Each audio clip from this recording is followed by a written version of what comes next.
Chiclets fans, what's up? Biz here. If you're looking to rock some fresh new merchandise, head over to barstoolsports.com/chiclets. We got pink Whitney stuff, we got golf gear, we got shot glasses, anything you can find on top of these bucket hats, head on over.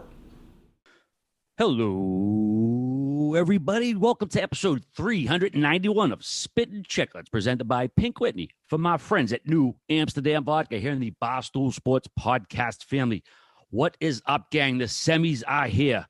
We are hitting the road, and Biz needs a trim. But first, we say hi to the boys, Mikey Grinelli. We'll get to the details shortly. How you doing, buddy? I actually could be doing better, RA. I'm struggling right now. I forgot to put sunscreen on my legs this weekend. So my legs are so burnt, I can barely walk, but I'm very, very excited to hit the road with you guys. But hopefully the legs heal up by then because I'm hurting right now. Wow. 29 years old, still forget to put sunscreen on? Yeah, it happens every year. I have to do this. I have to get my initial one burn at the beginning of the summer. Then I'm good for the rest of the summer. All right, whatever floats your boat. Now we're going to go across the pond to our boy Merle's joining us once again. You in Stockholm, Merle's? Yeah, I'm down at the Stockholm airport. I'm ready for our flight tomorrow. Nice.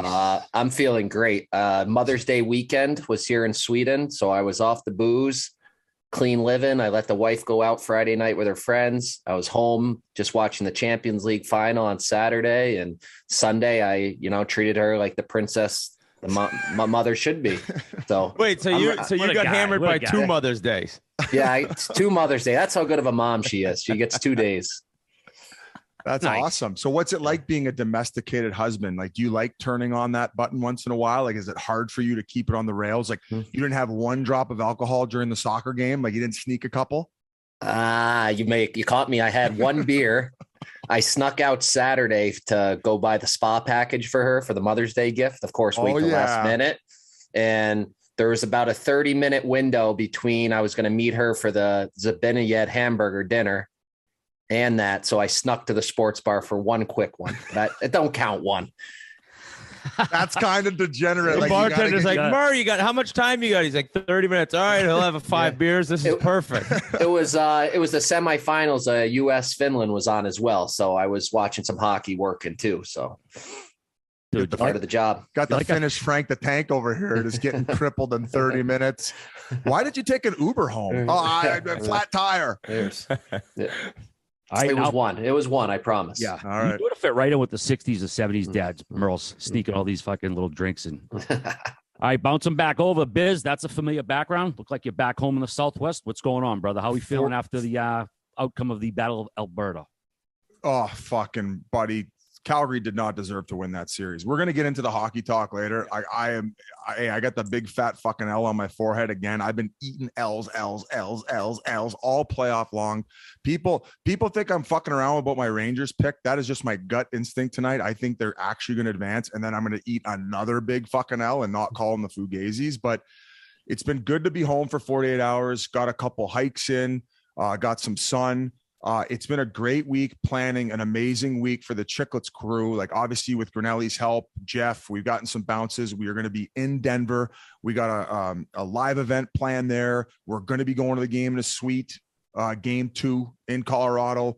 We're going to be going off to Edmonton as well. So Witt's return to Edmonton. I'm so fucking pumped for this.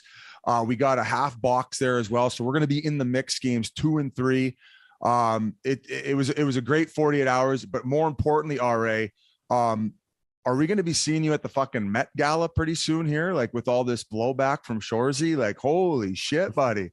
Dude, the ratings are pouring in, man. You're just strutting your stuff, baby. I am overwhelmed, man. I mean, because the internet fucking hates everything. I mean, we've been doing this for a while. I've been on the internet since 07, dude. You used to getting shit on. I cannot. I've been on the internet since 07. Well, but I invented the internet. Yeah. Like he's been on the booze. I've been in the streets since 72. No, but like, I'm overwhelmed, Biz, because people hate everything, and the positivity has been. I was texting with Jared, not a big deal.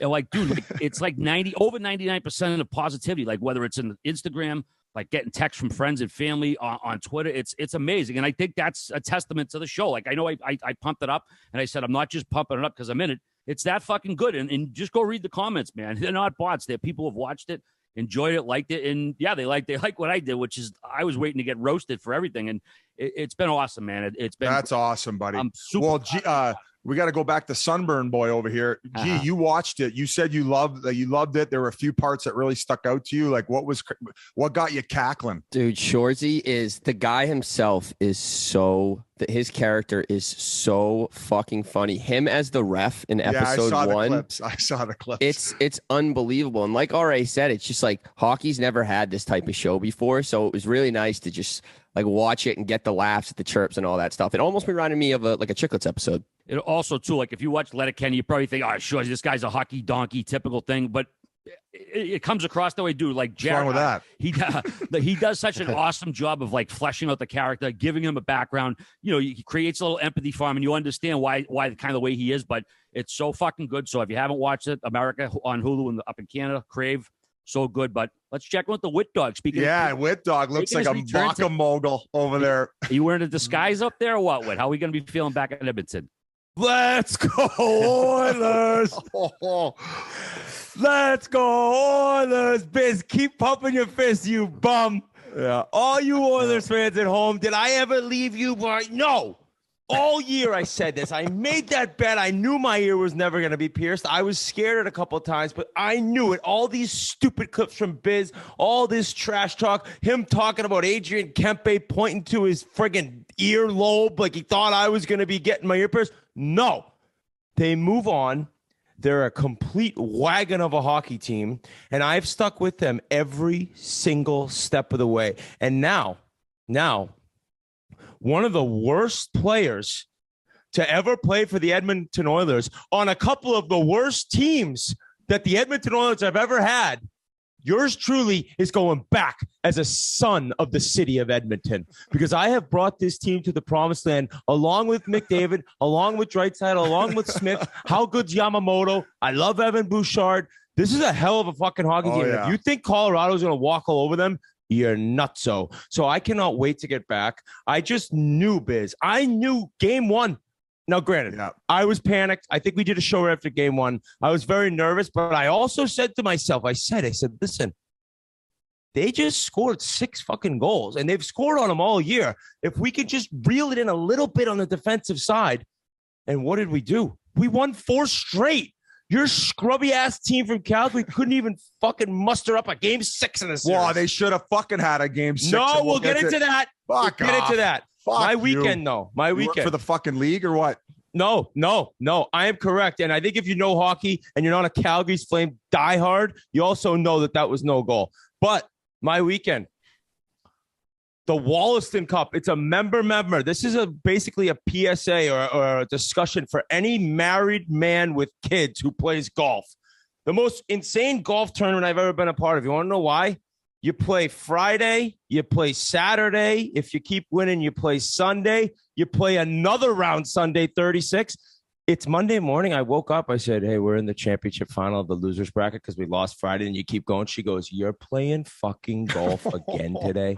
You still got your balls? I've been drinking and winning golf matches besides the lost Friday where we played a team they're getting strokes 7 under net through 13 holes. Sandbaggers? What the fuck are we supposed to do against 7 under net through 13 holes? But then we won 4 straight, me and Fairway Falls.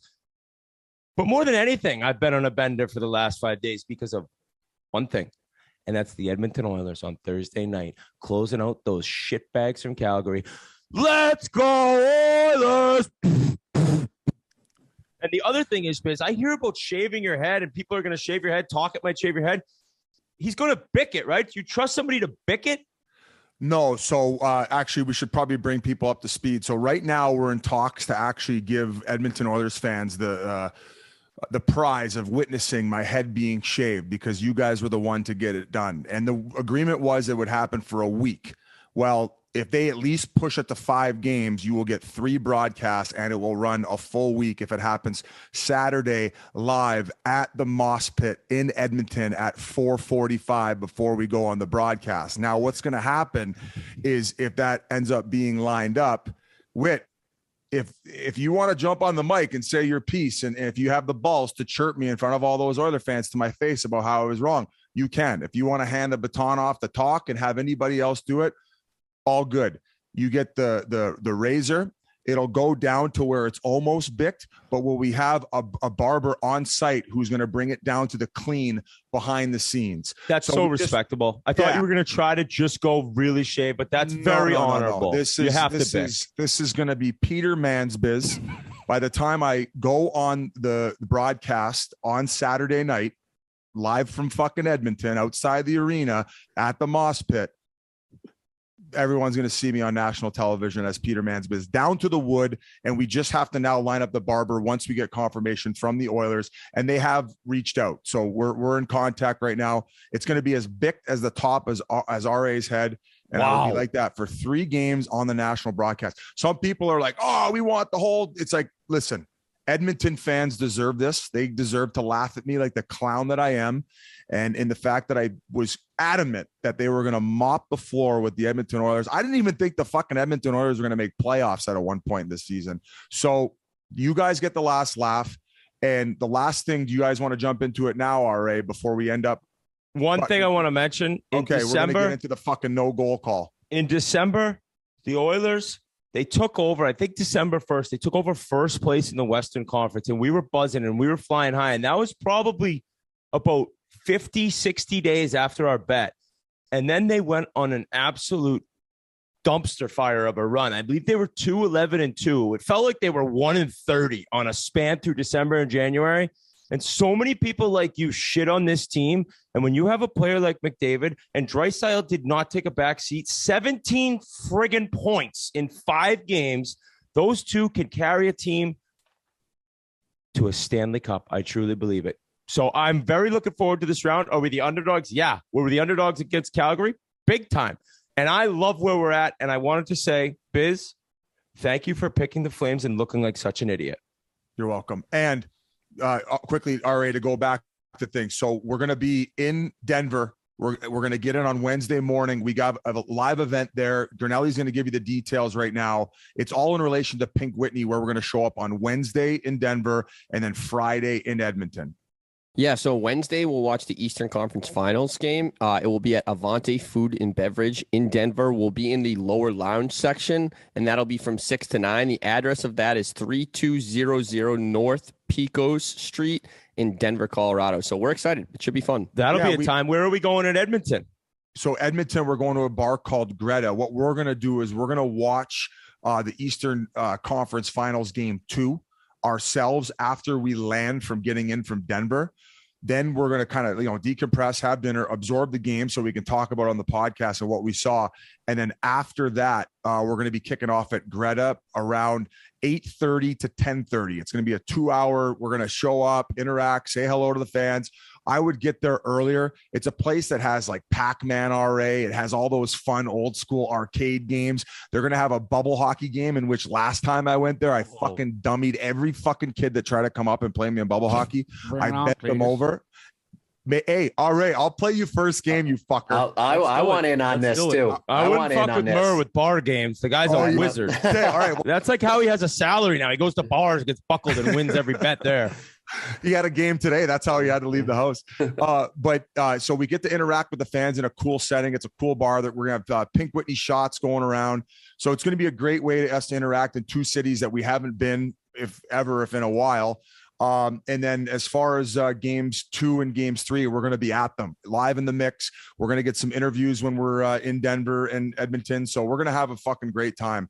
And of course, TNT is traveling with this round. So it's just going to be so much fucking good energy, and we're really looking forward to it. And RA, before we get really going, I'll throw it over to you for the Pink Whitney Tire Pump, who's going to be bringing to you those 2 pates this week.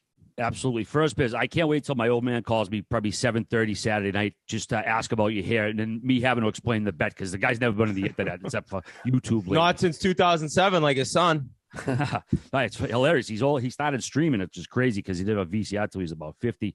Also, too, my mother Whit brought me a pair of new sneakers the other day. I was like, oh, these are pretty nice. I look at the label inside, Aldo. I was like, oh, these have to come to Edmonton. That's a nice. Wow, we're going back to Edmonton. Hilarious. This is crazy. So that has to be made up. I swear to God, I almost shit my pants of all the gin joints. So I'm like, these are coming in the suitcase. But Biz, you mentioned Pink Whitney, and boys, we got the big roadie coming up, so we got to make sure all our pit stops are stocked on the old birdie juice, the Pink Whitney. And our listeners should make sure they're stocked up as well because it's summertime and you don't want to be without the refreshing pink stuff if you're having company. Serve it as a chilled shot or mix it with club soda. Either way, enjoy the 5 times distilled vodka infused with fresh pink lemonade flavor and named after our favorite defenseman on the year here, the Wit Dog. All right, boys, let's dive into it. After losing game 1 to Calgary 9-6, Edmonton rattled off 4 straight wins, capped by a wild 5-4 OT win in game 5 that sent the Oilers to their first Western Conference Finals since 2006. Flames were up 1-0 after the first, and the teams combined for 7 goals in the second period. They set a record for the fastest 4 goals ever in a playoff game, 4 goals in 71 seconds. There were none in the third period. Then it went to OT. And then Connor McDavid does what Connor McDavid does. Leon set him up. Boom. Game over. Game, set, match. Whit, let's go to you first on this one.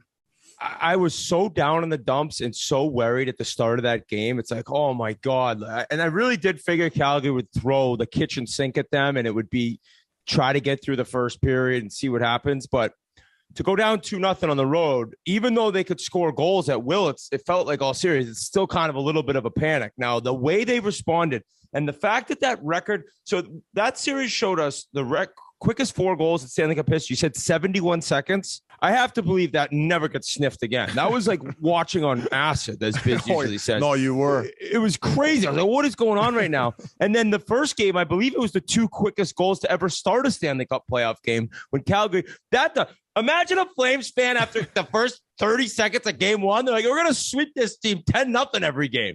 Little did they know they were only going to win once. But the way they came back, and for me, Zach Hyman in that series, and I know I talked about the Draisaitl 17 points and McDavid's winner and what he did. Holy shit, Zach Hyman just earned what I feel like is every penny of that contract they gave him this summer because of how he performed in that second round. And Leafs fans are totally, they understood they really couldn't afford to keep him. That wasn't, really in the cards for them. But Edmonton fans are so happy that the Leafs ended up deciding not to re-sign him because his game translates so perfect to playoff hockey. And it's even more and more the longer you go, right? He's a dog. He works his bag off. He's a great player on the PK. He gets these breakaways shorthanded, it seems like, every game against Calgary. Yeah, he turned into like a Gaborik. Oh, dude, he was just flying around. And McDavid to get the winner, I know I'm kind of hopping all over. There was so much that went into that game, including the no goal. But McDavid to get the winner and then to get on and say, yeah, I had a tough night. I was awful tonight, which for him, maybe he did consider his game to be completely off. But I thought still when he has the puck, he controls the play, he controls the tempo. Maybe he wasn't his dynamite, earlier in the first round and second round self McJesus. But just to say to the reporter, yeah, the guys really picked me up. To get that goal is the most meaningful goal of my career. And you saw the passion as he skates away and like, oh, my God, we don't have to go back for game 6. And every Oilers fan's lying if they tell you they weren't panicked about losing that game. I think Merles and I had been chatting, or you said on the pod, or maybe it was Army, like, if Calgary gets game 5, this thing is so far from over because it's like the snowball effect. Yeah. Going back to Edmonton, if you get one there, you're going home for game 7. So that game, it was the definition of not being a must win. But in my mind, I was like, please just end this now. Edge of my seat on overtime. Released a video immediately after the goal, and all I could think about was just searching the internet the rest of the night, looking for quotes, looking for post-game coverage, and seeing the pure jubilation on Edmonton Oilers fans' faces. Wow, what a fucking breakdown. Let's give this guy. Well, think about it. And no, buddy, you summarized it perfectly. And from a losing perspective and watching what Edmonton did, everybody's clicking at the right time. That fucking Kane deal is looking better and better by the minute. And the fact that he's been able to put in 12 goals and go on this fucking heater, and he's only cost them $2 million. You mentioned Yamamoto. He's fucking playing. He's a dog. Yeah, he's just fucking. And everything I thought of Calgary and their role players and the way that they added throughout the season, they weren't doing what the guys that maybe who people didn't expect from Edmonton to come out of their shells. Hyman obviously is like the easy, obvious answer outside of the norm other than Kane.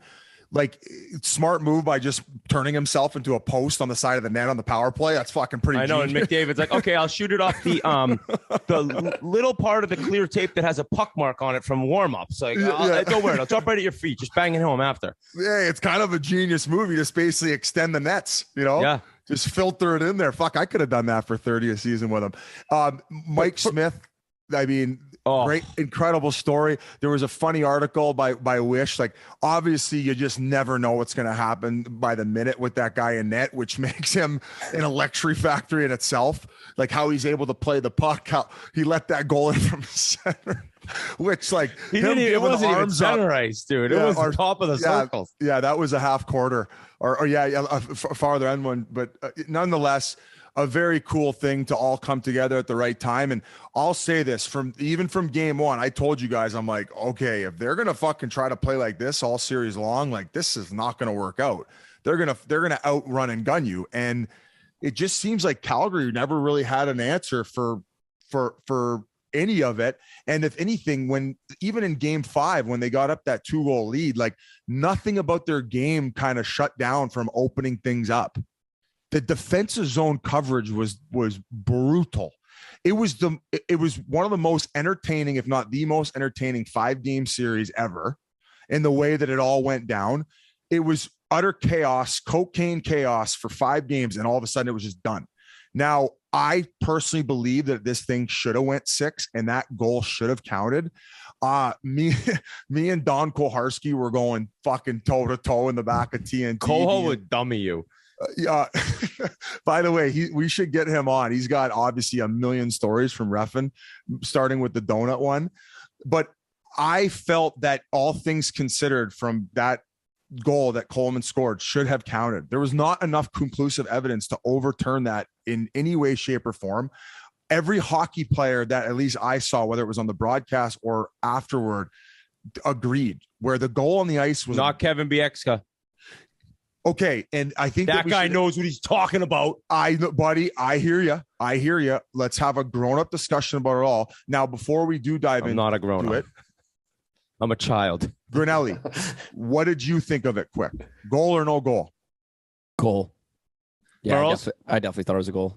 I thought that was a goal too. All right. 100% a goal, like we've seen a billion times before. Okay, guys, here's my argument. I believe it should have been a goal.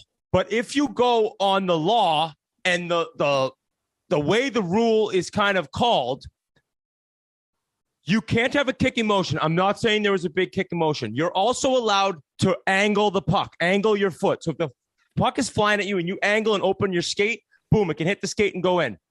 That puck, the reason that the biggest issue is that I think it was going in nonetheless, and I think it was going to roll in, but he's not stopping. And he's not redirecting his foot. He's not re-angling his foot. There's an angle. It's like over Mike Smith's left shoulder at a diagonal, and he just has his foot and he nudges the puck in.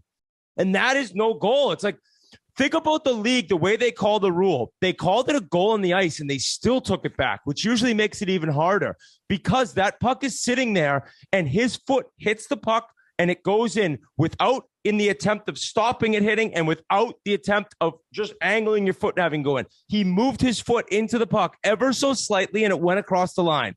And because of that, in my mind, it's no goal.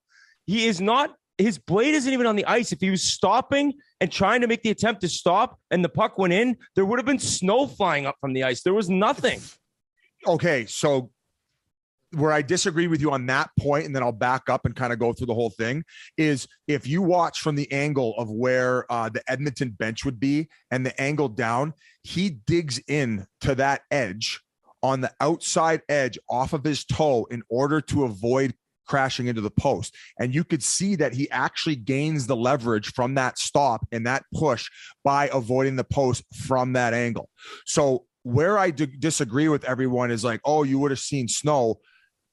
There might have been every little bit of snow, but also keep in mind, he's at a very bizarre angle, and the angle in which his skate is on in order to get the stop. There's no denying that he stopped on the outside edge of that left skate. Now, I'll take you back to the beginning. So he has every right to go for that loose puck. And that's exactly what happens as soon as he's in the moment of going to the net and he locks eyes with it. Guys, as hockey players, you're going for that puck.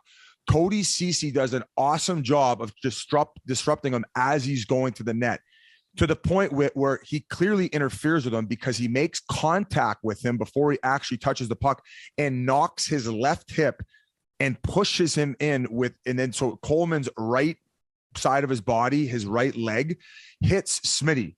So now that his right leg hits Smitty, he can't have any type of stability on that leg to actually make a kicking motion. Your only option at that point with your left leg is hope that you can open up your blade in time in order to get on that edge and stop. If not, if he keeps it straight, he's crashing right into the net once he'd made his decision on where he was going for the puck.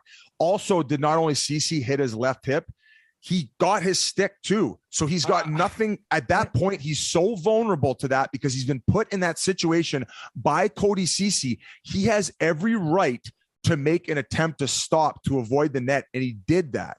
He stops. He stops with that outside edge on that left foot. And in order to get that stop, he has to get that leg underneath him to get that leverage and that angle. And then also his upper body, which was bent over, you have to kind of sway it back to make sure that you get on that edge. And that's why he opens up his foot. Like in my mind, he had to do everything in his right mind to stop from hitting that thing. And he did.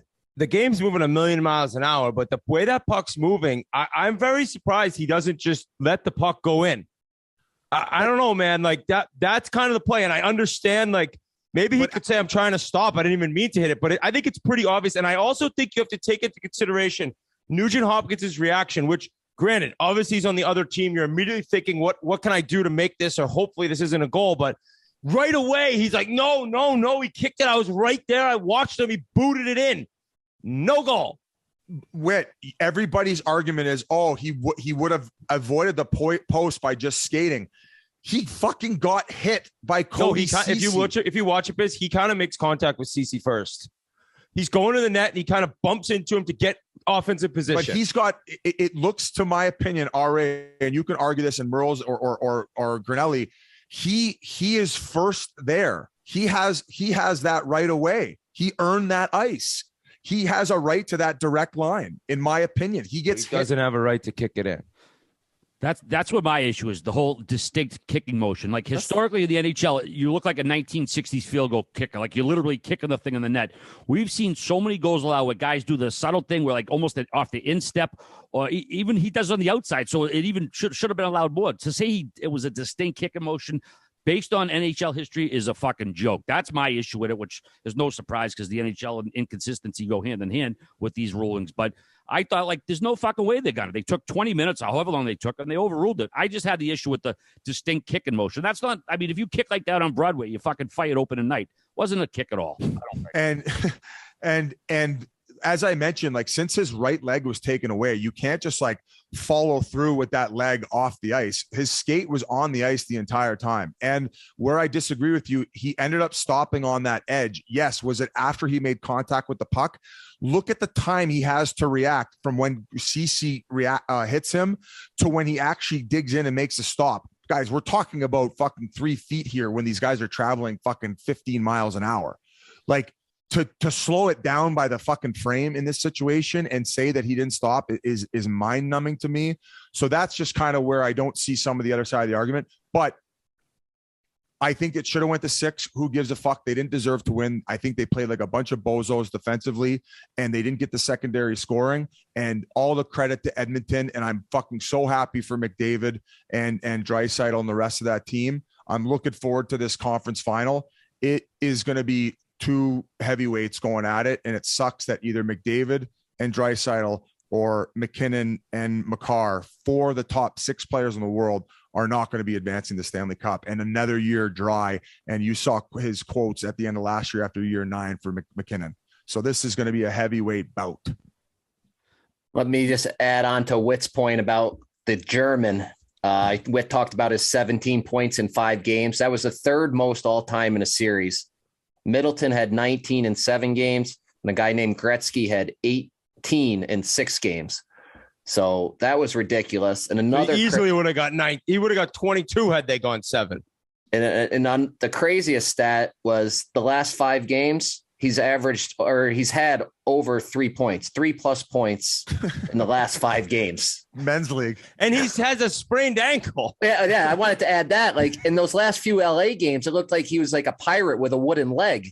And now all of a sudden he's back. He's on the gas. SpongeBob and what's crazy, watching him, he's so giant.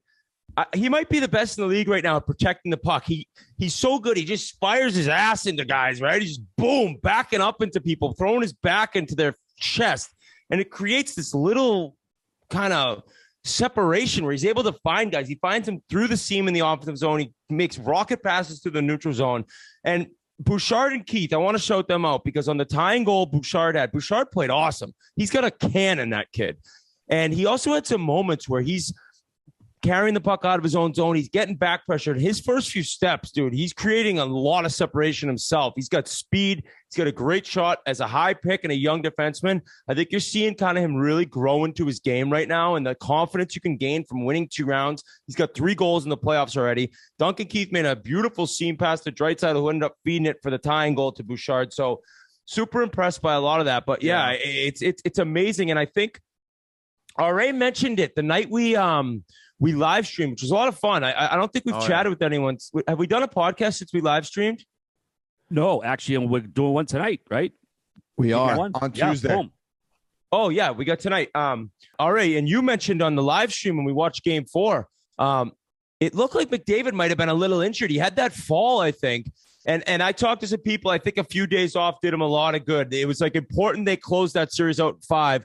Leon, Connor, and Kane himself can all use a little time off, and they get that extra days where they'll end up having Connor's, 6 days before they play. They were in Connor's hot tub that he's got there on that. I saw Yamamoto and McLeod. McLeod's another speedster. What a great game he has.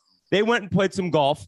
So, just taking some chill time, probably talk about stupid business haircuts going to look and play a little golf in between the series.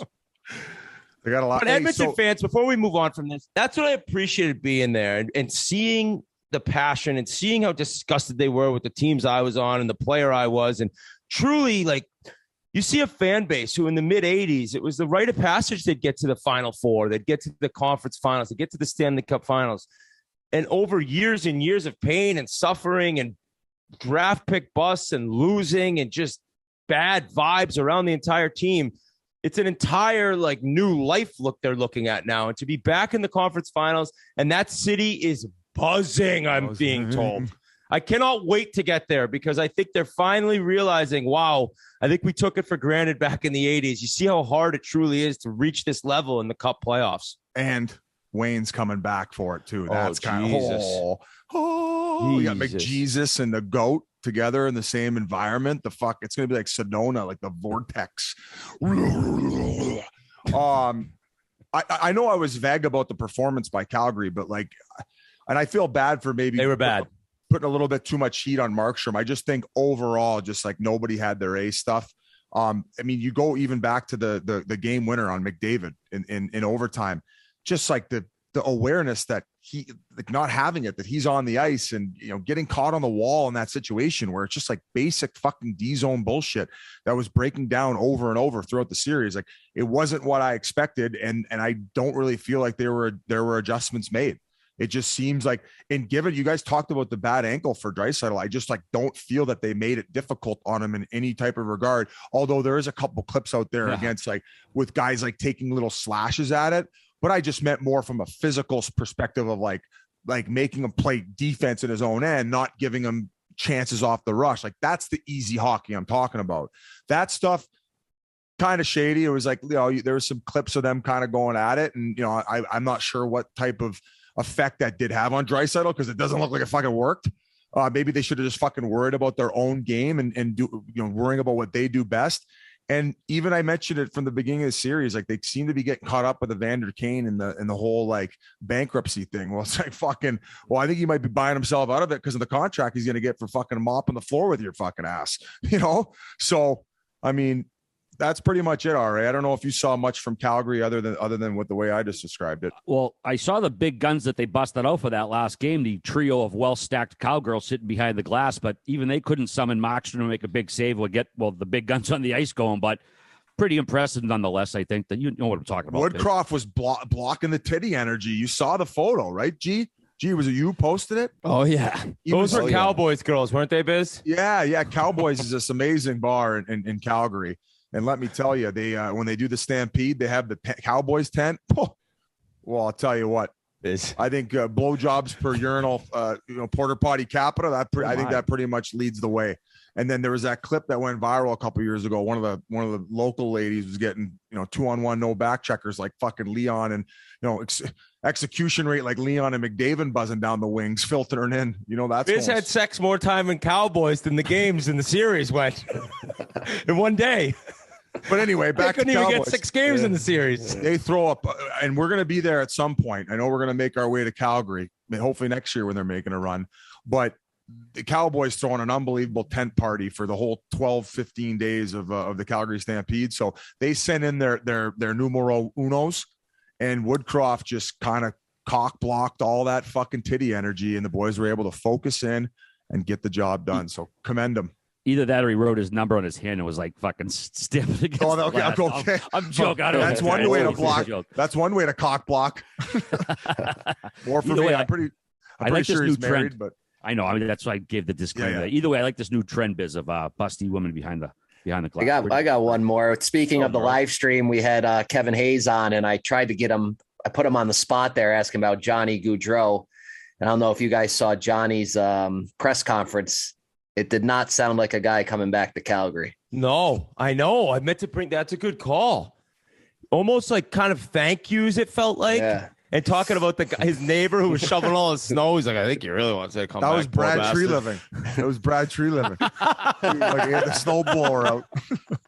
Crazy times in Calgary, though, with him UFA and what Kachuk's going to get RFA-wise. There are going to be some big changes there. And last thing, I know I've mentioned guys playing injured. Everyone's playing injured. But Chris Tanev, I think the guy had surgery about 6 minutes after Game 5. He was playing as injured as anyone has in this playoff and doing his best to try to stop McDavid and Draisaitl. So shout out to that guy for being a warrior. And animal Zadorov had 3 broken ribs as well. Got to give him a that's the thing. Yeah, he probably broke him himself when he sneezed. He's a mutant. That could be another thing too, guys. Like, we don't know what's going on behind the scenes. So if they got 4 important pieces that are playing very, very banged up, that could throw off the whole engine, right? So it sucks. You got to give credit where it's due.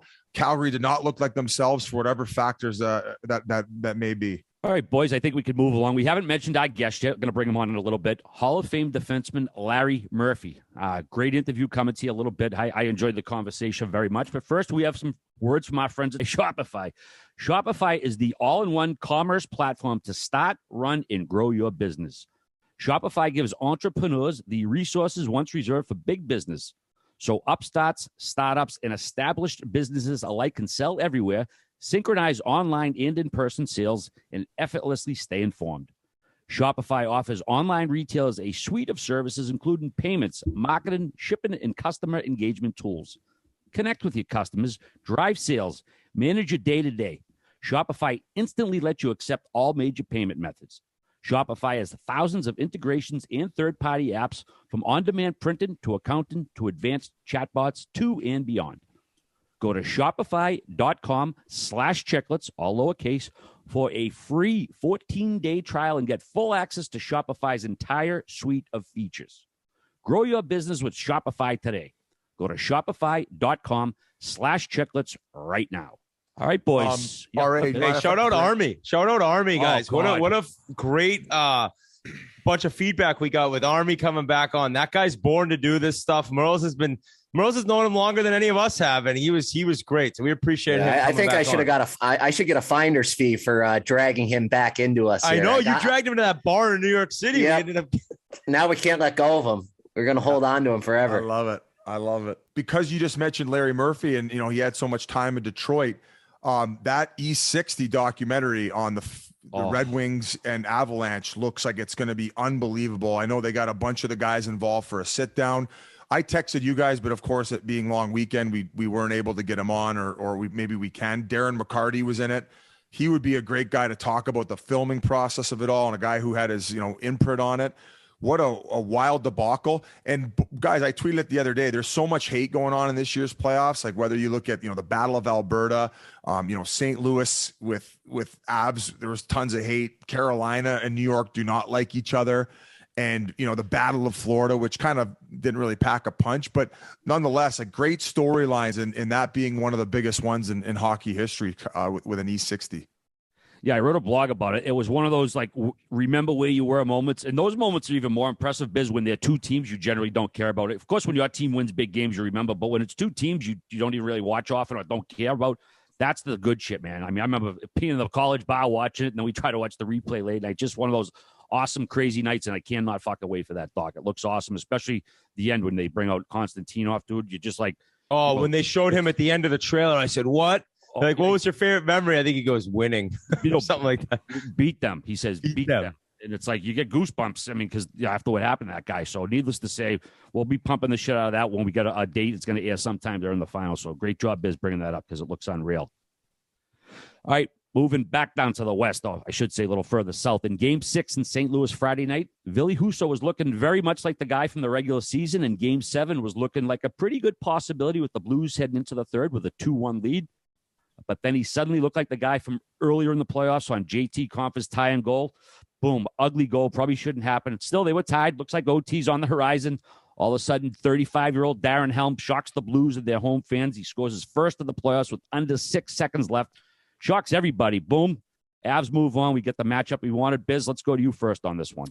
Well, I just, you got to give credit to Sakic and the moves that he made and in leveraging the future. They didn't have a ton of cup experience on that team. Burakovsky and Helm were the only guys who had previously won a cup. So you eventually look back on a run and you think of these big moments that end up happening. And, it's him who was the hero in a moment where, boys, if that goes back to Colorado 7, their arseholes are fucking puckered up real tight. I was a little bit skeptical of Darcy Kemper's game. It looked a little bit shaky. So to see a guy who, won a cup with the Red Wings, they sign him as a free agent this offseason and adds, something to the bottom six and provides a major moment. Like, once again, credit to Sakic. And another thing, sometimes it's the deals you don't make. Byram, what were you going to do with him? And he might have never even considered that in a million years, but he was one of those pieces that was like, they probably could have got a nice return in order to, try to solidify that win this year. In Gerard's absence, what he's done is he stepped up and he's like growing right before our eyes in a very, very pressure situation. He was excellent as that series went on. And going back to the winning goal in Game 6, like I thought Landeskog's been a beast all playoffs. I mentioned it last podcast. Crossbody screen on the winner. It's the goalie is tracking the puck. He sees it the whole way. Landy does the drive-by. You all of a sudden you're unlocked. You're guessing. When you can time that drive-by, it's just such a game changer. The goalie has zero chance because that split second it takes to look around you, it's in. And it doesn't need to be a laser. It just needs to be put in the perfect situation, in the perfect place. And that's exactly what happened. And to me, it wasn't Landy, scoring a fucking million goals. It was him doing all the little things throughout that series that really, really stuck out to me. I thought that it sucked to see, and I think we already talked about the wasted performance by McKinnon in Game 5, but hey, it was the depth guys like JT Compher and Helm who got it over the finish line in a much needed game where, going back to the first goal, I didn't think it was a strong goal allowed by Darcy Kemper. Even though Falk was able to walk in, like he beat him clean, and it wasn't that nice of a shot. It hit his blocker and it went in, but they got the contributions where they needed them. And if they have any chance, and you said that you think that they're the Edmonton's the underdog, I would agree from an overall standpoint of what probably people are betting on it. But if they don't get Rantanen going, I see this as a very even series as far as weapons. Overall weapons, because you got two fucking monsters in Draisaitl McDavid, and then you got two monsters in McKinnon and Makar. And now Kane and Landeskog even out. Rantanen's got one goal this playoff, and it was an empty netter. You talk about guys being banged up. I don't know what's going on with him, but he's playing on the top unit. He's still playing on power play. I don't know if the answer is maybe limiting the ice time if he is, but they need him as a guy to show up who wasn't really there in that second round against St. Louis. And Kemper's the one reason that I really do have confidence. And now people say, oh, Mike Smith's the Oilers goalie, and it's been an adventure at times, but he's had timely saves. Game 6 and 7 against LA, he was awesome. And then in this series, the goal went in from Anderson, the other end. He also made some huge saves in all these games where it's like, all right, I don't know if Kemper really has his A game right now. I think with the offense Edmonton has, the big issue is the D from Colorado and the offense that they can add from the back end. So it's like Edmonton's going to have to backtrack. They're not going to be able to give up odd man rushes. They got to have third guy high and try to be able to control Makar's game a little bit. Because once you start back and forth with him, you're not going back and forth to scrub-a-dub Flames. So I think that the one thing is that the defense in Colorado can move it and they can skate themselves. And I'm glad you brought up Byram with what he's been through and the scare in terms of not knowing when he was going to be okay again. To assist on that JT Compher tying goal with about 9 minutes left. What a beautiful play. Gains the line, snaps one over. I think Husso kind of would have wanted that one back. It was a good shot top right, but it wasn't one of the top goal scorers in the league shooting it, right? It was kind of it was a good shot, but I think that goal should probably be saved. I asked Hank, and he said that's a good shot. And he says, if that's where you put it in that situation, that's usually where the hole is. That's Hank saying that. He's not going to dog a goalie. No, I mean, I think he's got the credibility to where I'm just going to now agree with him. So good goal. And you're looking into his eyes. Yeah. Just fucking mesmerized. Just how fucking Edmonton mesmerized Calgary into playing their game. So how about Darren Helm? Let's see. May 27th, 2009, he scores a series-winning goal to help the Wings advance. May 27th, 2022, scores a series-winning goal to help the Avs advance. What are the fucking odds on that? Josh Manson said, what a day for you. And talk about another hero, Josh Manson with the save of the game. I mean, talk about Kempa kind of rolling around like a kid in a sandbox out there for a bit. Manson with unreal save. I mean, St. Louis was up 2-1 at that point. If they score there, man, different series. Going 7. It's going 7. And St. Louis must have a ton of what-ifs as well. Because, I mean, if Binnington plays this whole series, man. I know. They're probably still playing overtime in Game 7 right now, given the disparity in the two goaltenders. So I think we're gonna see. I think we're gonna see Kadri. Like, if you think Blues fans hate him, I can't imagine what he's got in store for Connor and Leon to try to rattle these guys. My hope is he kind of takes a suspension. Now, I guess that would lead to injury, so I don't want to say that, but hopefully he gets riled up enough where he's taking some dumb penalties. But I think with what he's been through in the past, and then this playoff to deal with those ridiculous, horrible threats that he received, I think he's reached another level maturity-wise where we're really going to have to be worried about him as an Oilers fan. Mur, what do you have right now for the Barstool Sportsbook odds? For the series? Yeah. Yeah, so it's interesting. On the Barstool Sportsbook right now, they have the Oilers plus 1.5 games at plus 105.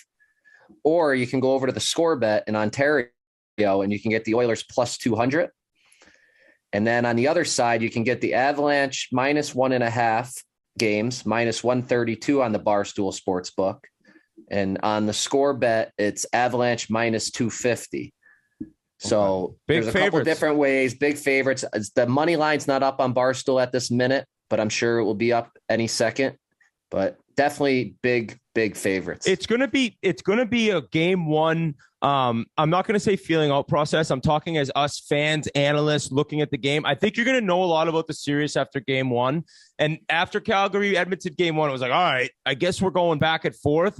If Colorado's doing that thing where they got you in your own end for like 18 of 20 minutes in the first period and it's 3-0, it's like, all right, we could be in one here. But if all of a sudden you're seeing chances and you're seeing Edmonton not give up odd man rushes, this could be a long bout. And the fact that Edmonton is dealing with a team that does not have a Vasilevsky, a Shesterkin, a top-end goalie, that's what gives me some hope.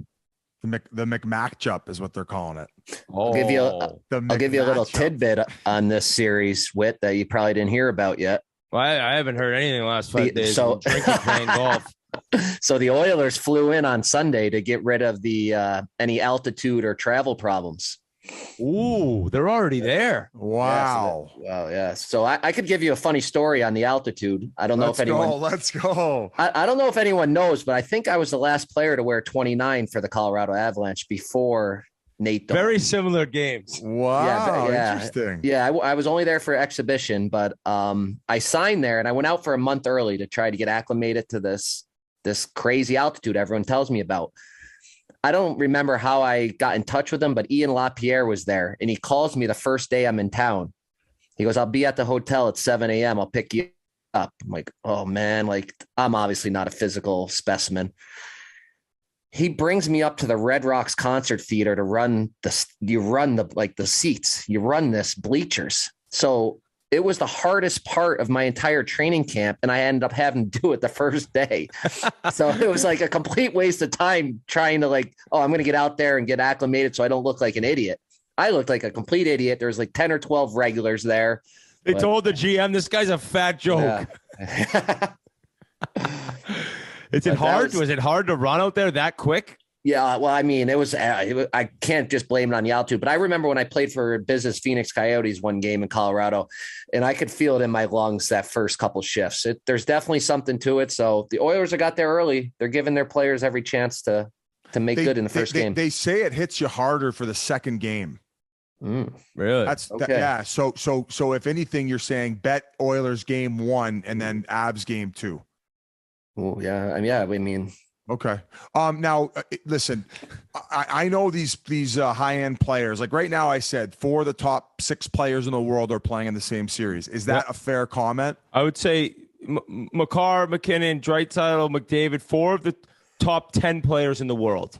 Right? Oh, I would say 4 of the top 6. I would. Okay, fair enough. As far as players are concerned, I'd put Pablo probably maybe ahead of what McKinnon did this season.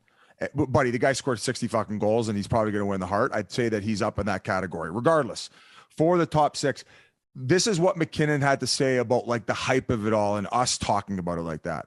I think he's the best. I said it. I think he's been the best for a little bit now, and it's going to take a full team effort to stop him, and same with Draisaitl. So, but they're deeper than teams give them credit for sure. I mean, they're very deep. They wouldn't be where they're at without the full team effort. And for me, I'm not really thinking about that a whole lot. Obviously, I see that stuff, but that's to hopefully that gets more viewers and lowers escrow. But other than that, I don't care. So, I don't believe that for a minute. Me neither. You see that like MJ doc, and that's what I love about MJ. He's like flat out going to tell you. He's like, no, I wanted to fucking beat them every fucking time. I want everybody to know who the fucking best was. It was us, and it was me, bitch. That's the type of type A shit that these are who these people are. That's how they get. Oh, they're deranged to be this. They're deranged human beings. They're so hyper focused.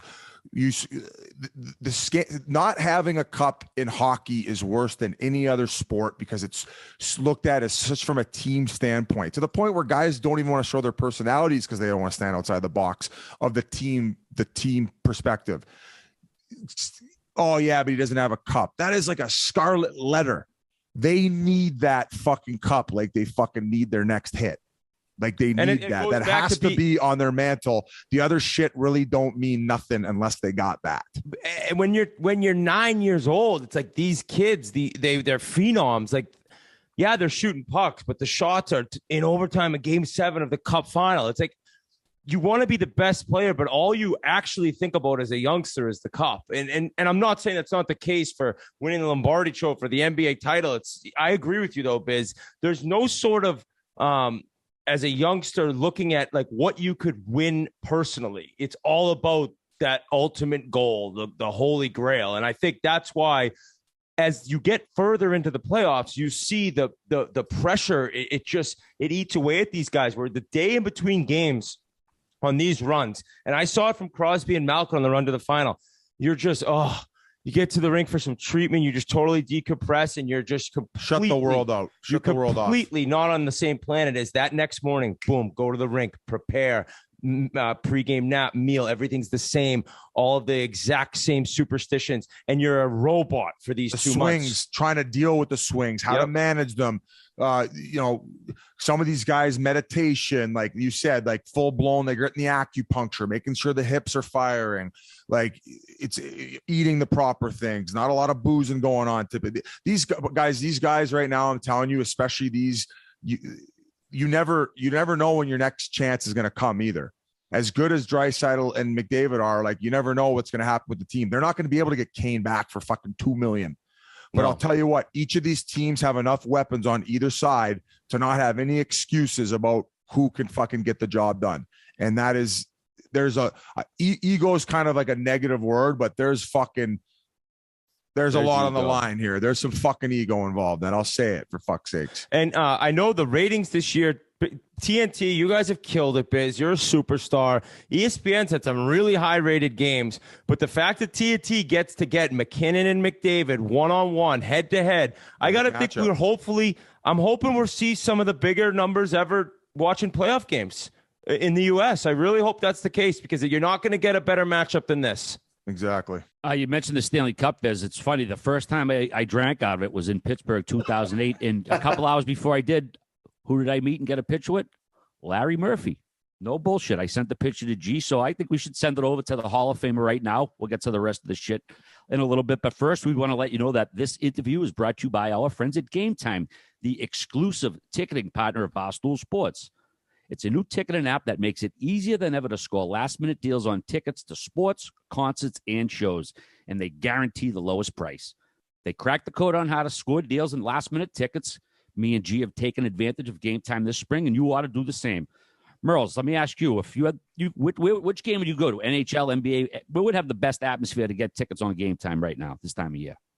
NHL for me all day, and I think we're going to go to two of the best ones that you'll ever see maybe in the last 10 years. It's got to be who's giving us those tickets, RA? Game Time. Game time is getting us into games 2 and 3, so we're super excited because of that. Great. Hey, I've gotten so many tweets about it. Seems like people are loving it. It's so easy to use. Like they said, it's way better than anything they used before. So I think we're going to even try to get some extra tickets to give away for fans in Denver. It was Memorial Weekend, guys. So we're going to try to get a hold of them and also try to do some activation. So look out for our social media. Follow us on Twitter, Instagram, and we might be in Denver giving these bad boys away. And thank you to them for securing our bag and getting us the tickets to the Western Conference Finals. The biggest last-minute price drops can be found on the seats you thought you could never buy. So download the Game Time app, go to the account tab to create a login, and redeem code Chiclets for $20 off your first purchase. Terms apply. Download Game Time, last-minute tickets, lowest price, guaranteed. And now enjoy Hall of Fame defenseman Larry Murphy. It's a pleasure to welcome our next guest to the show. One of the most prolific offensive defensemen of his era, this number 4 overall pick by the Los Angeles Kings at the 1980 draft, went on to play 21 NHL seasons for 6 clubs. He was the only NHL player on 4 Stanley Cup winning teams in the 90s, winning it back-to-back with the Penguins and the Red Wings. And in 2004, he was elected to the Hockey Hall of Fame. These days, you can hear him break down the Wings on Bally Sports Detroit. Thanks so much for joining us on the Spittin Chiclets podcast, Larry Murphy. How's it going, Larry? Doing well, gentlemen. It's this is quite the production. I feel like I'm getting bombarded. I got 4 gentlemen to speak with, so hey, I'll do my best. But I'm glad to be here. Yeah, I hope you're ready for some stupid questions. Yeah, 4 guys combined to 1 brain. So I wasn't going to say that. I mean, I wasn't going to use the word stupid, but hey, I heard there's no such thing as a stupid question. So we'll find out. We'll see if that's true or not. Enjoying the playoffs thus far, or what, La? Yeah, I am. It's interesting. All the teams I played with, I played, as you pointed out, I played 6 teams. The Wings, of course, didn't make the playoffs. So the other 5, I played for those 5 franchises. They all were discarded in the first round of the playoffs. So it was. In terms of the interest, you always kind of, you watch teams that you've got a close tie to, and then they're all gone. So it's kind of a disappointment. But the short answer to your question, yes, I've been watching. Larry, I'm beginning to think the Leafs curse is when they booed you out of town and those fucking assholes didn't know what they had. And all of a sudden they've been cursed ever since you left. But I think it dates back a little longer than that. So what do you make of all their despair and first round exits? Well, it's Paul. It's I'm disappointed. I got to be honest with the Leafs. I grew up in that Scarborough, suburb of Toronto, so and I'm sad to say I was a little boy when the last time the Leafs won the cup in '67. So I'm aging myself there. So yeah, I have and I played a year and a half with the Leafs. I want to see them succeed, and it's been. Yeah, it was my tenure there wasn't the greatest, I'd say, for my career. The team, we struggled badly, and of course, when things aren't going well for the club, everybody takes the heat. So I took my fair share. But I was disappointed. I had actually, when I left Toronto, I had a no trade clause, and I wasn't really thinking about waiving it. But the opportunity to go to Detroit was just too good to pass up. But yeah, I mean, you touch on it's a cursed franchise for sure. I mean, I feel bad for Brendan Shanahan. It seems like this is the year they're going to get over the hump, but they always find a way to fall. That Game 7 just crushes them at home too. Yeah, I know that hurts. I mean, it's you look at Game 6. The 5-on-3. I mean, gets Tampa back into it, and of course then they go on to beat them in 7. I mean, it just seems like there's always something that trips them up along the way. I'm guessing like most Canadians, you probably started skating as a toddler. Did you start out as a D-man right away? It's an interesting. My introduction was. I find it interesting. It's yes, I did start a D, and I'll get to that in a moment. But it was a case of at the local rink. The boys, you need to be 6 years old to play. They were short. My older brother was playing in this house league, and my dad happened to be at the arena at the right time. They said, well, look, we need to add 4 or 5-year-old kids just so we got enough to play. Dad comes home and says, hey, you want to play? Yeah, I've never been on skates before. I'm fired up. Yeah, I'm excited. I put on all my brother's hand-me-downs. I get to the rink, and what they did was they had a half ice skate where they had all the kids skate half ice circle, and the 4 coaches would pull the player out of the pack. So I get there. And it's one of those hand on the boards. I'm trucking around, the rink, and then I get to the center ice. I got a problem with my hands. I mean, how am I going to get across? Because the board, it's only half rink. So, anyways, I'm just the happiest kid in the world. I get there. There's probably, I'd say, 60 kids starts with. Number goes down to 50, down to 40, down to 30. I'm still going. I think I'm on. By the time there's 20 guys left, I'm on lap 2, and it gets down. Last kid picked. To be perfectly honest, it was the happiest day of my life. I didn't care I was picked last. Somebody actually wanted me on their team, and that's how it started. And when they're talking about playing defense, they had me. The coach was real concerned. He said, "Well, I want you to wait on our blue line when the puck goes down to the other end." Because if you get down there, we don't know when you're able to get back. So they had me, stand on the blue line, and I developed the old swoosh, the check where I just stand there. I couldn't move. The play would coming down, and I just thought, well, I'll just move my stick as much as I can, and then hopefully I'll hit the puck. And that's some have said that's kind of the way I approach the game, even in the National Hockey League. Oh, yeah, but you were able to just read the play enough to say, I don't even need to move. I can do all the work standing right here. Yeah, that's Ryan. That's where I learned all about positioning, right? I mean, as long as I was at the right spot, I didn't have to go anywhere. Puck was going to come to me. But yeah, I mean, my dad put a rink in the backyard, and I skated every day, and it was just a matter of a couple of weeks. I was able to go up and down the ice. But it was, I was the happiest kid in the world. I was playing hockey. That was a dream come true. When did you start lapping all the other players? I mean, you were a 4th overall pick. You obviously got pretty damn good at hockey at some point. Well, yeah, I mean, I just hung in there. I skated. I was on the ice as much as I could be. Some years I played for 2 different teams. So it was just a case of just hanging in there, get older. You played in the Toronto League. You go and try out for a team, and hopefully you'd make it. And I just kept moving along. A bump in the road, though. Another story about I was playing forward, going into Bantam hockey, I guess like 14 years old, and then I got cut. Or I went to the tryout for the midget team as a centerman, and the coach said to me, we got no room on this team at center. I mean, you're a big kid. Why don't you try defense? And I tried it, and I made the team, and then from that point on, just stuck with defense. So yeah, that was probably the pivotal moment. Just to make that team, it was do whatever you had to do, right? Right. I was very fortunate. It was when you're talking about like when I thought I had a chance to make it, it's actually that transition back to the fence worked well for me, and I was able to, I was able to improve. And next thing you know, I'm playing Junior B in Toronto. I get drafted to Peterborough, and then of course I get drafted to Los Angeles. So I'd say that was a moment going back to the fence where things really took off for me. Where did you develop your offensive mind? Like I was talking to Talkett here this afternoon, and he played with you in Pittsburgh. He said, I never saw the guy rattled. He was always just so calm when he had the puck on his stick. Where did you learn how to develop all those offensive skills through coming up? I have to give credit to my dad, and because the rink in the backyard. I mean, he just stressed the basics. I mean, skating and puck handling and shooting. I mean, that was something he just hammered away, and so that was always my strength. I think going as a kid, I was never the fastest skater out there by any means, or I never had the hardest shot, or wasn't the greatest hitter. But I just be able to handle the puck well and be in the right position. So it was just something that came along. I went to Peterborough. I was very fortunate. I had two excellent coaches.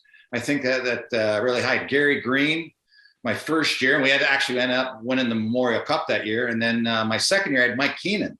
So we had a strong team, strong coaching, and I think that really catapulted me. And then, of course, getting to Los Angeles, it was they played a lot of run and gun, so it just kind of evolved. And that's it's you just got to find a way in the National Hockey League. You got to find something that's going to keep you there. So for me, it was probably the offensive side of the game that was my strength. We've heard a lot of Mike Keenan stories. We've never heard of any junior hockey Mike Keenan stories. So for most NHL coaches that are hard on guys, junior, it's like them on steroids. He must have been a madman in 1980. Well, he was not.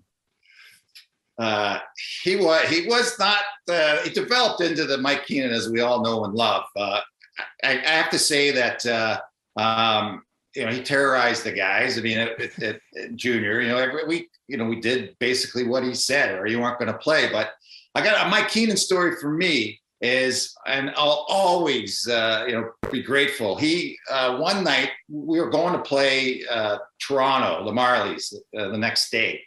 And I had this Mustang, because this is my second year junior, my draft year. I had this Mustang and, had the mag wheels on it, the chrome. And I mean, you couldn't miss the thing. So I made the mistake of, there was a party at somebody's house, somebody I went to school with. And Mike Keenan actually happened to drive by at like 1 a.m. And he saw my car and he knew the car I had. He didn't say anything to me until the next morning. We're getting on the bus. We're going to Toronto to play.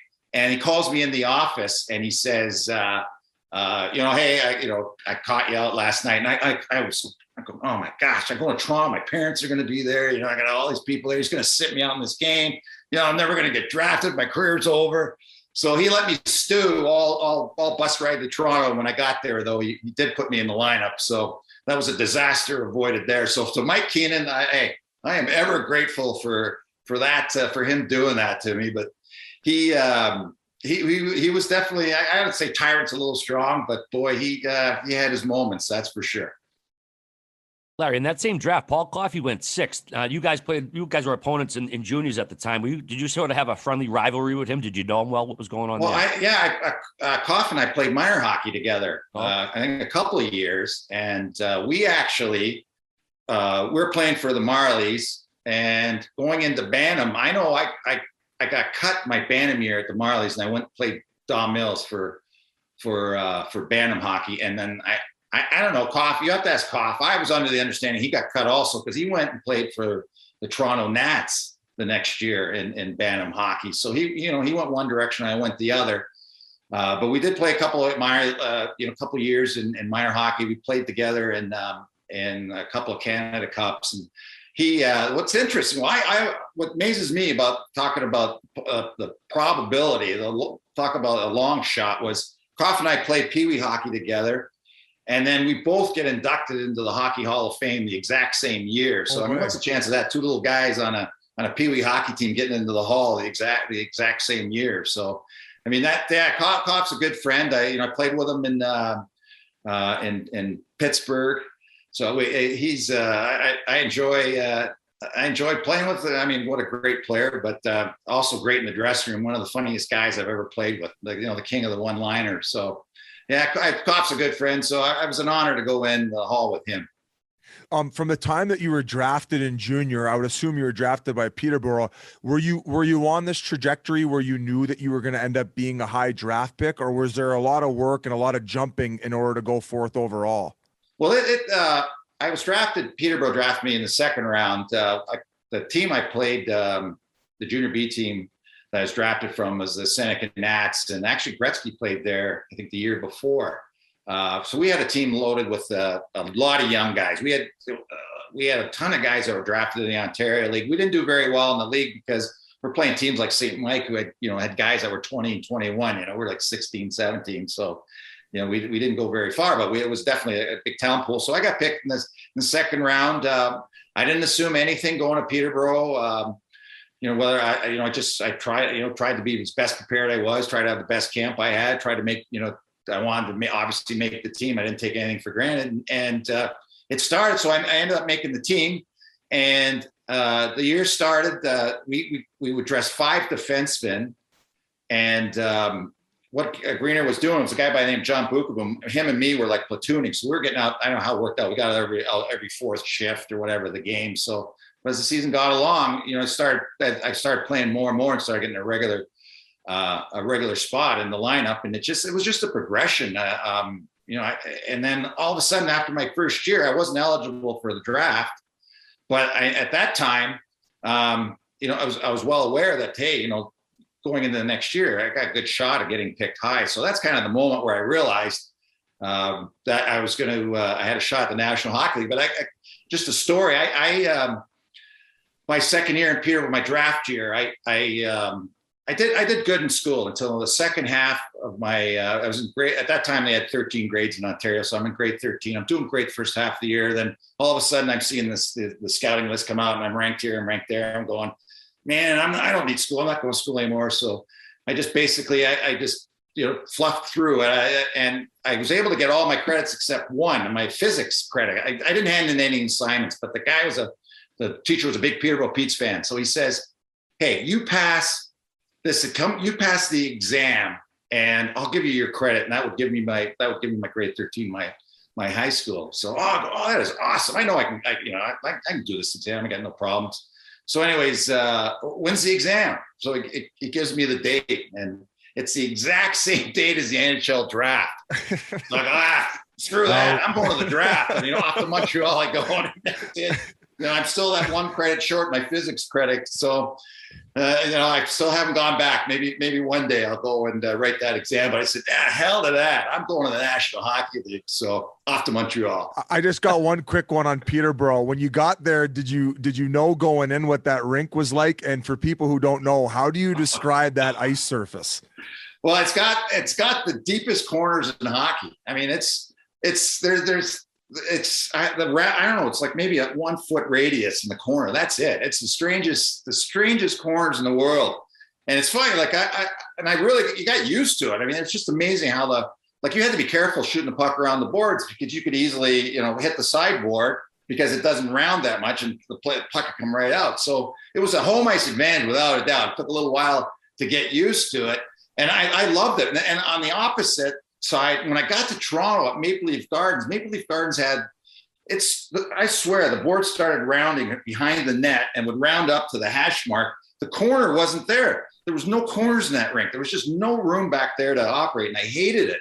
I just hated that because forwards would just be all over you. There's no room back there. So, but now, Paul, you're spot on. It was that it's known for those corners, and also the stage at the one end. They didn't have seats at one end. They just had the stage. But yeah, the old Memorial Center, boy.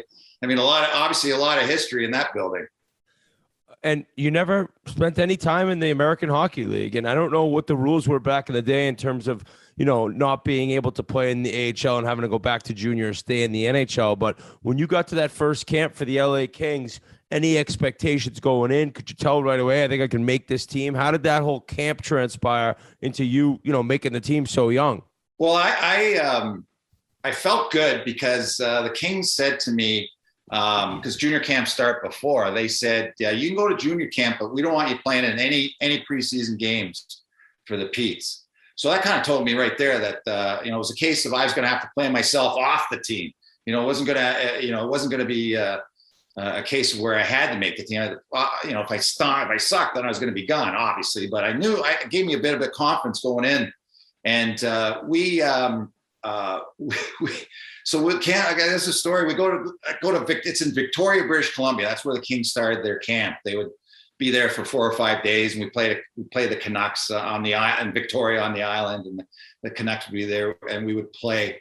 And so I get in. I don't know if George McGuire is a name from the past. He's, George is known in the 70s. He would trade the first round pick to the Canadians for some guy that's in his 20th year. That's pretty well done.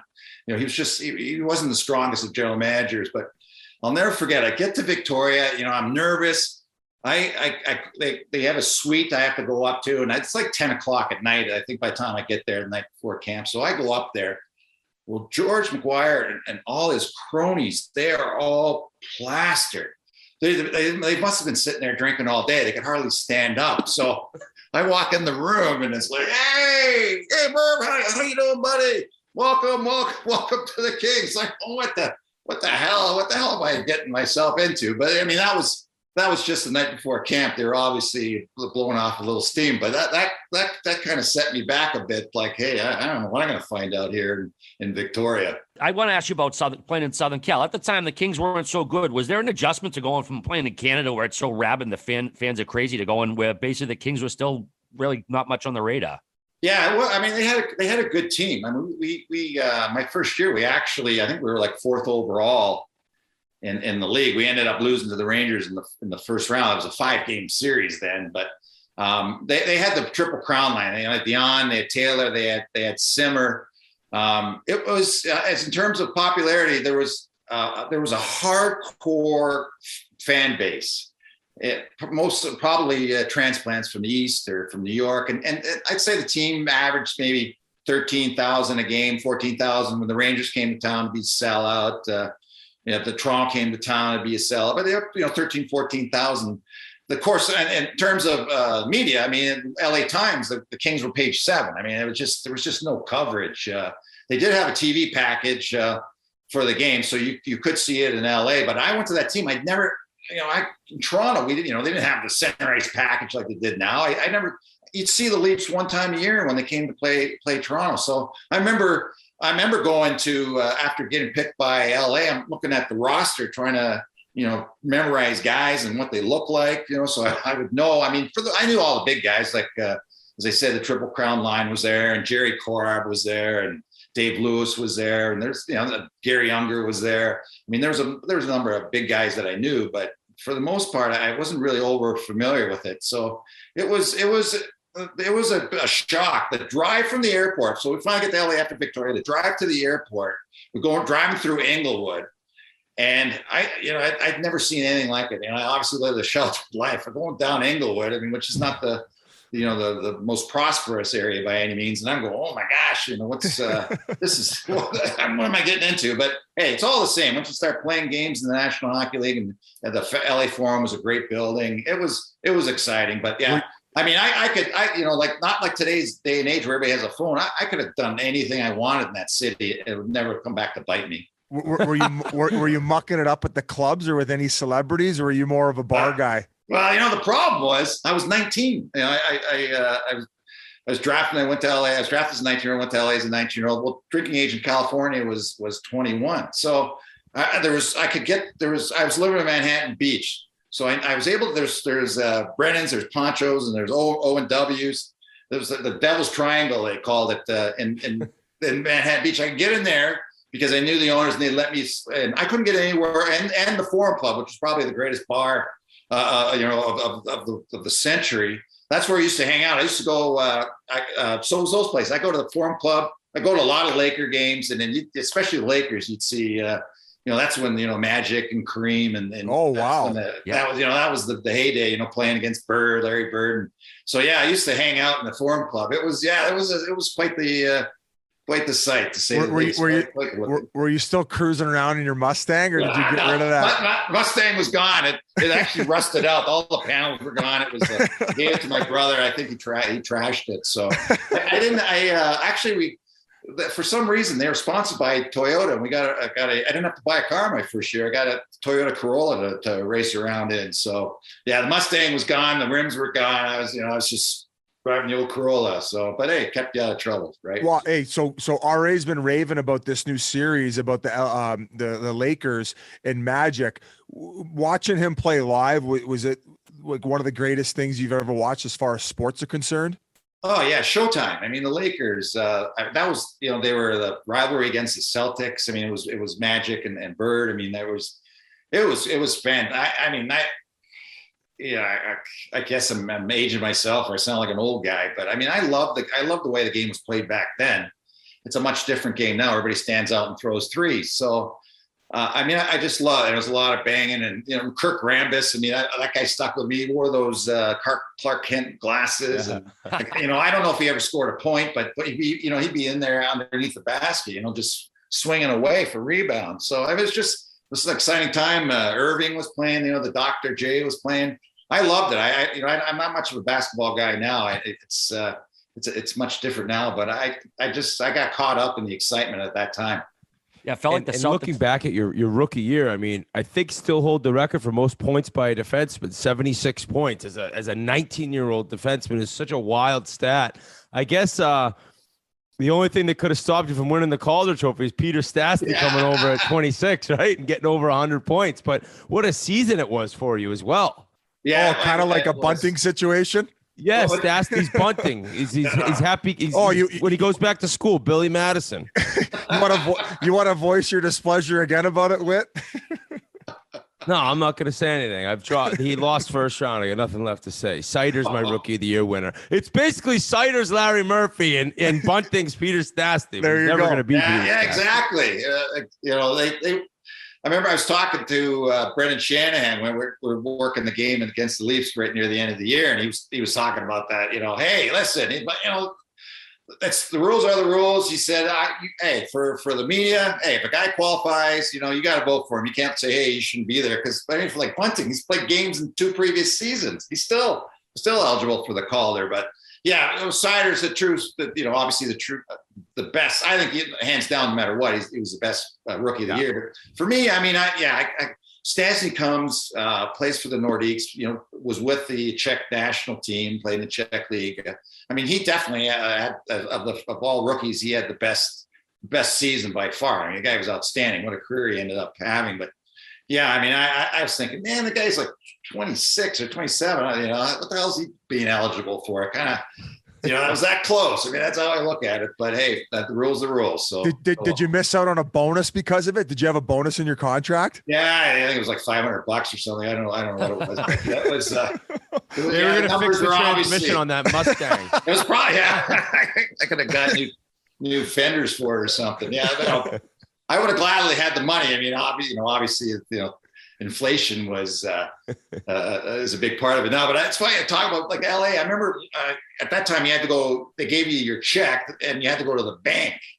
And my first paycheck I got from LA, I think it was $5,000. And that's the first time because I never saw that was my first paycheck. I did get a signing bonus, but this was the first time I had to take it to a bank. And I remember lining up at the bank with this check, and I'm shaking so much. I'm going, I can't believe this. And I'm kind of worried. Well, can somebody steal my check? Or it was a surreal moment. I mean, at that point, I thought, hey, I got the world by the tail. I got this $5,000 check, man. I'm going to be live large for the rest of my life. So, yeah. Now you look at the numbers, and it's like, ugh. I mean, it's a lot different now, that's for sure. Oh, yeah. And looking at the numbers, like I brought up the rookie year, but you got 204 points through 3 years in the NHL. It's just so crazy to think as a defenseman.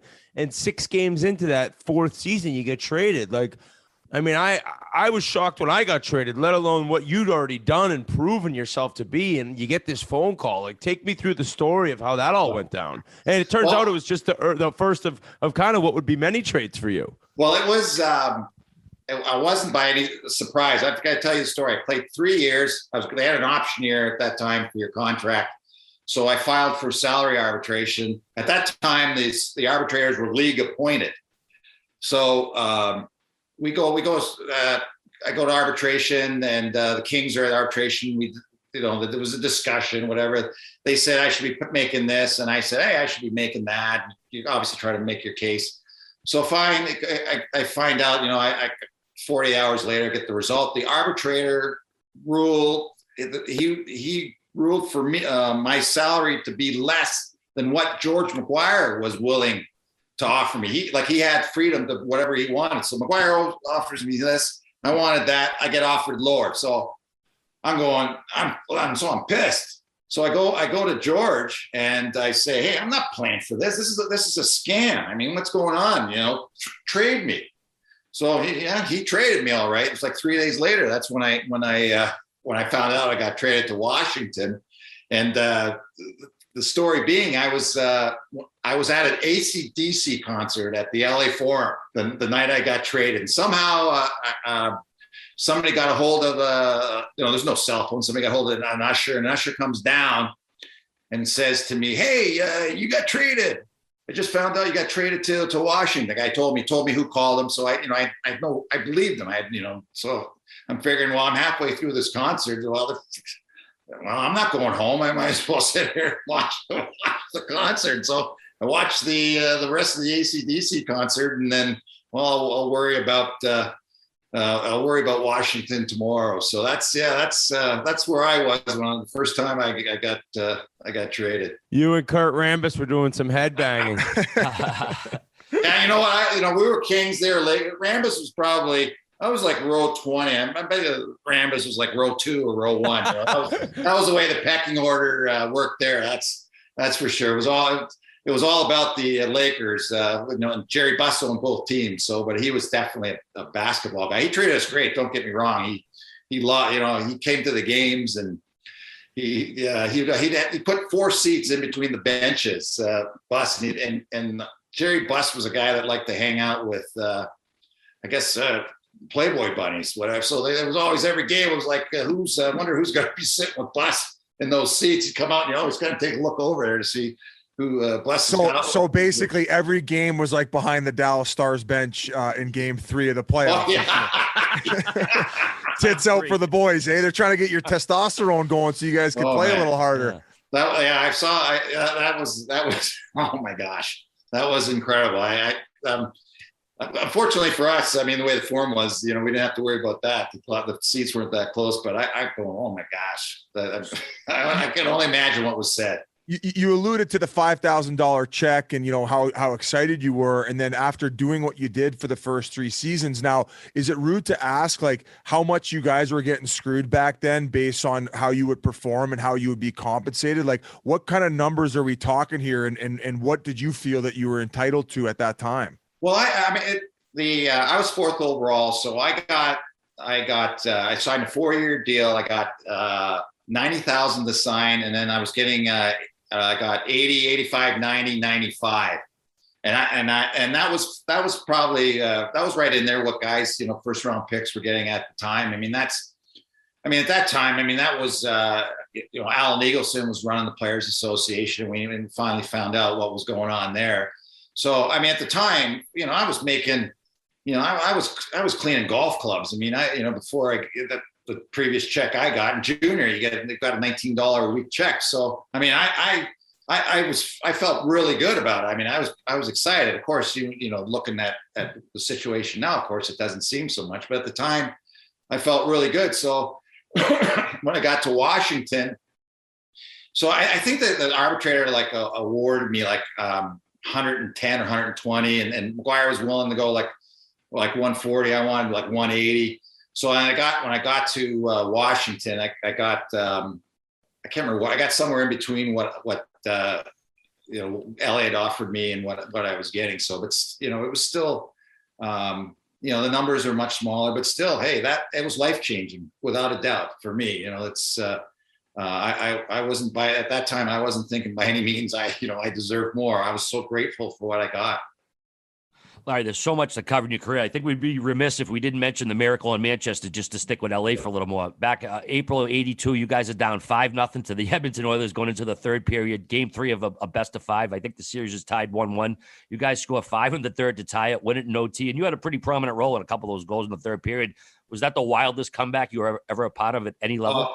Oh yeah, without a doubt. I mean, it's you're going on the third 5-0. I mean, it's just incredible. It's over. It's well, Jerry Buss thought it was over. He was gone. He wasn't even there for the third period. God, he was in the back room bending somebody over. Him and MJ were just he was on his way to Palm Springs. See, that's what I was told. So he was in his limo on the way to Palm Springs. But yeah, I mean, everybody.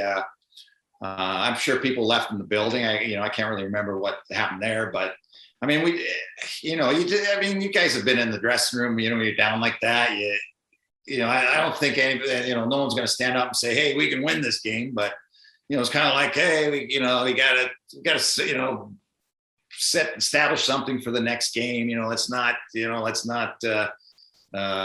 totally collapse. Let's do something here." I mean, that was the attitude going out in the third. But then, of course, all of a sudden, you score, and then with each goal, all of a sudden, you're kind of realizing, hey, it's a reality. So yeah, it was obviously the most exciting finish. The third period overtime in the playoffs in my career was that series, without a doubt.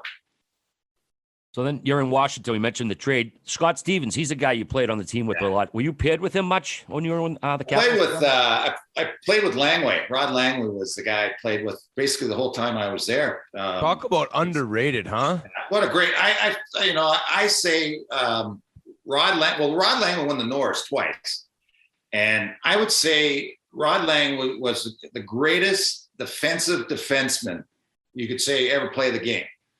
I mean, he was incredible in his own zone. Now, if he'd chew up the puck if he had to handle it, more than 10 feet. That wasn't his strength by any means. I mean, he could make the first pass. Don't get me wrong, but he never got anywhere near the power play in his career. But defensively, and he deserved it. He was just such a force out there. Defense, he could just shut guys down, no matter who it was in the league. He just crushed them. So. I played with Rod in those, the years I was there. Scotty would play. We had Kevin Hatcher was there for a few years. I know Scotty played with him for a while, and Scotty was quite the terror, to say the least. I mean, I never seen a guy just so heated and such a strong guy, and played with so much passion, and boy, he could hit. So we had a good, real strong defense in Washington. We just couldn't score goals. I mean, that was our big problem there. It's kind of crazy looking back too that you and Paul Coffey grew up together. You go in the Hall of Fame together. You and Scott Stevens play together. He ends up breaking your record years down the line for most games played by a defenseman. So everything kind of comes full circle a little bit, I guess, in your career. I mean, I've had I played with some great defensemen. I put Rod in that, and obviously Scotty. I mean, I played with Koff in Pittsburgh. Lidstrom in Detroit, and I've been very fortunate to play with some great defensemen, and I've always, in terms of defensemen, I've been fortunate to be paired with great guys. I got to Detroit, and I started off. I actually played with Sergei Fedorov on defense before I played with Lidstrom. So, but no way. For the most part, I always came up with the right partner, whatever team I went to. Little fun fact though, 7 times you finished in the top 10 for Norris voting. What do you think was the closest year you ever came to actually winning it?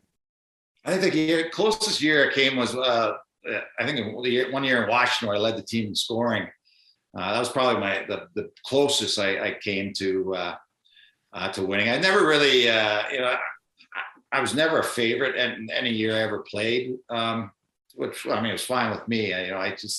Of course, you'd love to win trophies, don't get me wrong, but I always thought I just tried to, just try to be as consistent, play as well as I can, and play as long as I can was always my attitude, coming in. And I got it finalists a couple of times, but I don't feel like I missed out on anything, not winning the Norris Trophy by any means. The Stanley Cup, I think I would have missed it a lot more if I didn't, get, an opportunity to carry it around the ice.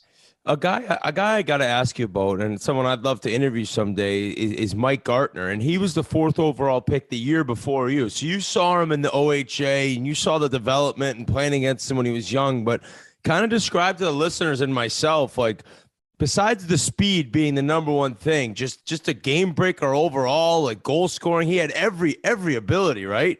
Yeah, Mike was. I think Mike's strength was speed, a great skater.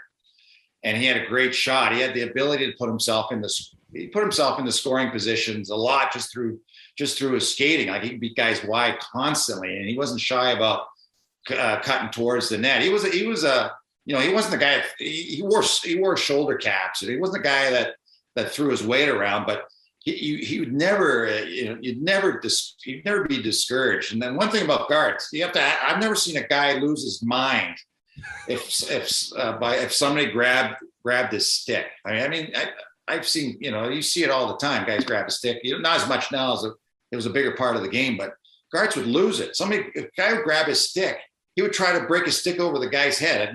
It was just like something in his head would snap.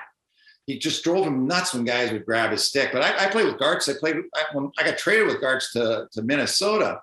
So we went on and played with Minnesota, and then I played with them a bit in Toronto. So I had 3 stops with Gartz. It's just a great goal scorer, a great man. Just a real heads up guy, well spoken. He's now, I think he's the commissioner of the Hall of Fame committee now. I think he leads that. He's just a quality guy, and Ryan, as you say, just a great player too. Would you guys fuck with him because you knew he hated it?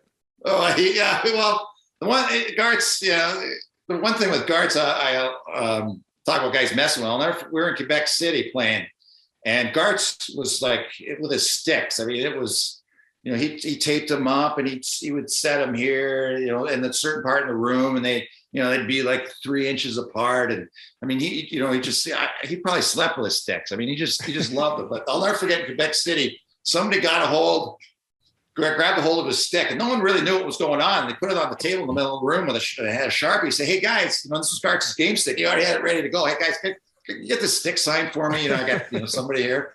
So of course the guy signed it. No one really knows what's going on. And then I can't remember who it was. Put the stick back where it was, and I thought Gartz was going to lose it. And he grabbed the stick, so he's ready to go out. He doesn't notice right away.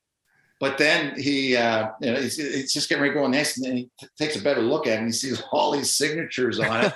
And I don't know, he didn't use that stick. I wish I could remember how well he played that game, but boy, he didn't talk to anybody for a week. I think after that one, boy, he took it hard. Dude, did you ever bring up to him or discuss kind of the reason behind him getting traded? The year the Rangers won the cup, he got dealt before the deadline to Toronto, and did you ever discuss his buddies, maybe him and Keenan didn't see eye to eye? That's tough, to have that Hall of Fame career and never get the cup and be so close that season. I didn't know how it went down.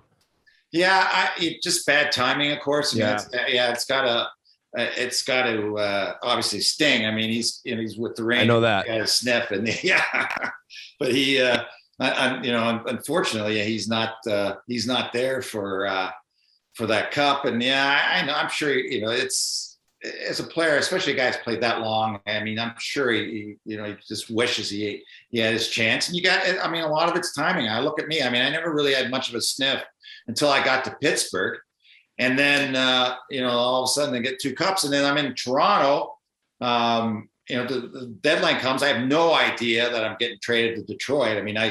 Luckily I had my phone with me. It's like 2:45. I get the call. I talked to Cliff Fletcher before. He said, "Now we're not shopping yet. We're not going to trade you." And then he calls me up 2:45 and says, "Hey, I can get you to Detroit if you want to go." So, I was lucky I had my phone, So anyways, but I just got to the right situation at the right time. And it's, that's all has a lot to do with it. For Gartz, obviously, getting traded at the wrong time kind of hurt his chances. It's hard because we like to talk about every stop when we get legends like you on. I don't really want to skip over Minnesota. RA, do you have anything on Minnesota? I just want to bring up, you played with Modano his rookie year. Did you know he was obviously a phenom coming in. Did you really think he was going to be Hall of Famer from the jump? Oh yeah, you knew. This guy was just a tremendous talent. Skate like the wind. And I think of Mike Modano. I think it was Jersey, just fluttering in the back as he's flying down the ice. That's Modano for you. Of course, a highly skilled guy.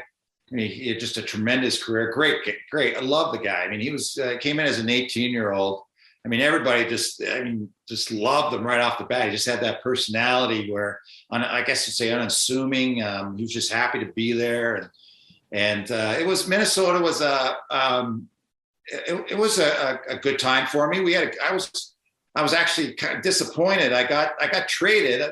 I went from Minnesota to Pittsburgh. We ended up actually playing the North Stars in the finals that year. Talk about motivation. You get traded from a team. I mean, the last thing you want to do is lose the Stanley Cup to the team you just got traded from. So, there was no shortage of motivation on my part. But we had a good team. We had Bob Gainey was the coach my second year, which is outstanding as it turned out. I mean, a great coach. I'm a great player, great coach. So, I mean, it was Minnesota. I love Minnesota. It was cold as shit, but it was it was the sunshine every day. You saw the sunshine. I mean, people were great. I loved playing there. Pittsburgh has obviously worked out much better, so I was fortunate there. But man, I was there for a year and a half. I liked it. Disappointed I got traded. What do you think? Minnesota has a good team. You go on to the Cup Finals, but they deal you halfway through the season. So it's like, did they not think that they could go on the run they did to end up getting to the Cup, or how does that all go about to trade a guy like you when they know they might have a chance to go on a run? Well, I don't. It was Bobby Clark traded me, and so who knows? I know Gainey. I talked to Gainey afterwards, years later, and he'd said that he was shocked, that the deal was made. Obviously, Clark felt that was important. I mean, it turns out that it gets the team to the finals, but it was. I didn't see that one coming. That was a surprise. Most of them I did know that that was coming. There was a chance. That one caught me totally blindsided me, that trade. Dino Ciccarelli, one of the best natural goal scorers, great in the net front. Ed Jovanovski I play with said he roomed with him one of his first years in Florida, and he said he was a funny fucker, and they had room service come one time, and he told Jovo to go get the door, and when they brought the tray in, he had the covers over and he was pretending that he was banging a broad in the bed just to fuck with the room service guy. Was he that type? Did he have that type of personality where he was joking around most days? Well, I got traded. Dino and I were part of the same trade. So okay. I got traded for Dino, but I know Dino well. Like he's still in Detroit, and we did these Vegas junket things that he set up with where we go out there, me and Dino, and bring our wives, girlfriends, and you meet with they have big gamblers at they're all MGM properties, and we go to the Knights game. But I tell you, it was never a dull moment with Dino, that's for sure. So, I mean, you tell me that story, I'm not surprised, because I wouldn't put anything past him. I mean, he's if you want to make sure you're going to have a lot of laughs, go with Dino. That's what I've always said. If you guys already mentioned that you guys got traded for one another, I guess I must have missed that. Sorry, boys. That's what happens. That's what happens when the CTE kicks in there, Larry. No, not all of us could be offensive defensemen, buddy. But hey, you end up going on to Pittsburgh, and you talk about playing with all these legends that you got to touch. You get to play with Mario, man. Come on, that's fucking nuts. Yeah, it was great, and of course Bob Johnson was one of the greatest guys you ever meet. Badger Bob. I get there, and Badger, he literally puts like my dad. He put his arm around me and said, we're so happy to have you, and come in the office. I want to talk to you. So on first day there, so okay, go into Badger's room, and he's going through his drawers, and he pulls out this sheet. And I don't know, what is it how the power play works, or team rules or whatever. And it turned out it was top 10 foods to eat.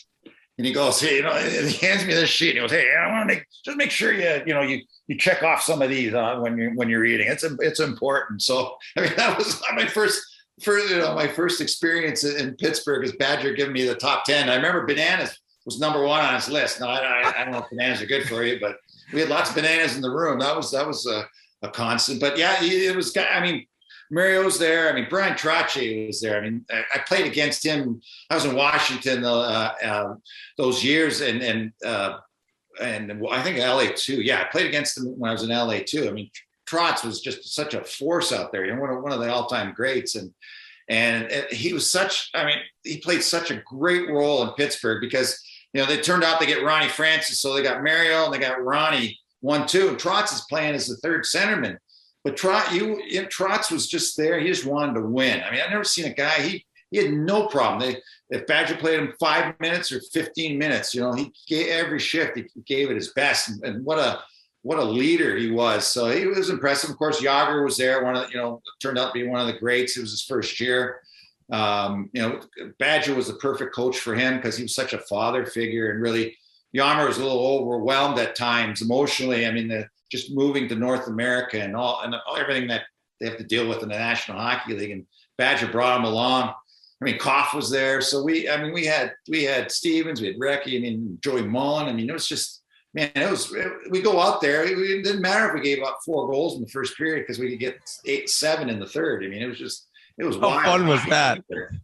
I loved it. Now, what about the playoff run when you guys won it?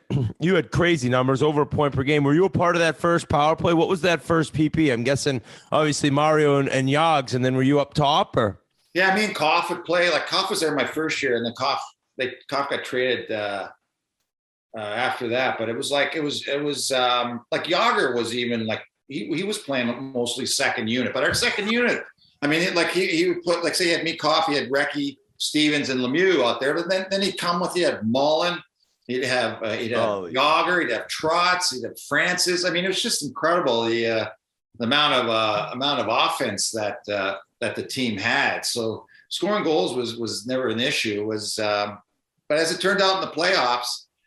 Defense, was big for us. We had to play well defensively. Things get a lot tighter, as you well know, in the playoff time, and we were able to do that. Well, didn't Koff get injured during that run, and then the next year he was traded? Do you think that, like, you stepping up in that playoff with him injured had a lot to do with the fact that they felt that they could get rid of him?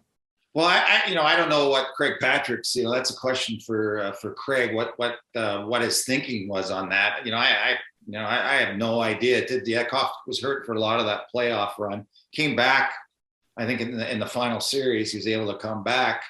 Yeah, I don't know what Craig felt that he needed something. So, I mean, I guess that's why the deal was made. But I just went there and played. Like, people ask me about the coaches. What coaches did you like? What coaches didn't you like? Well, the guy was playing me 22, 24 minutes a game. I loved him. If he was playing me 18 or 17, I hated him. So, I mean, that's kind of how, I'm sure it's the same for everybody that plays the game. I would have loved 18. I don't care what the coach did. If he's playing me, he was the greatest coach in the league. You would have passed out with 18 minutes. I would have had a jammer. Larry, the fuck are you laughing at, Larry?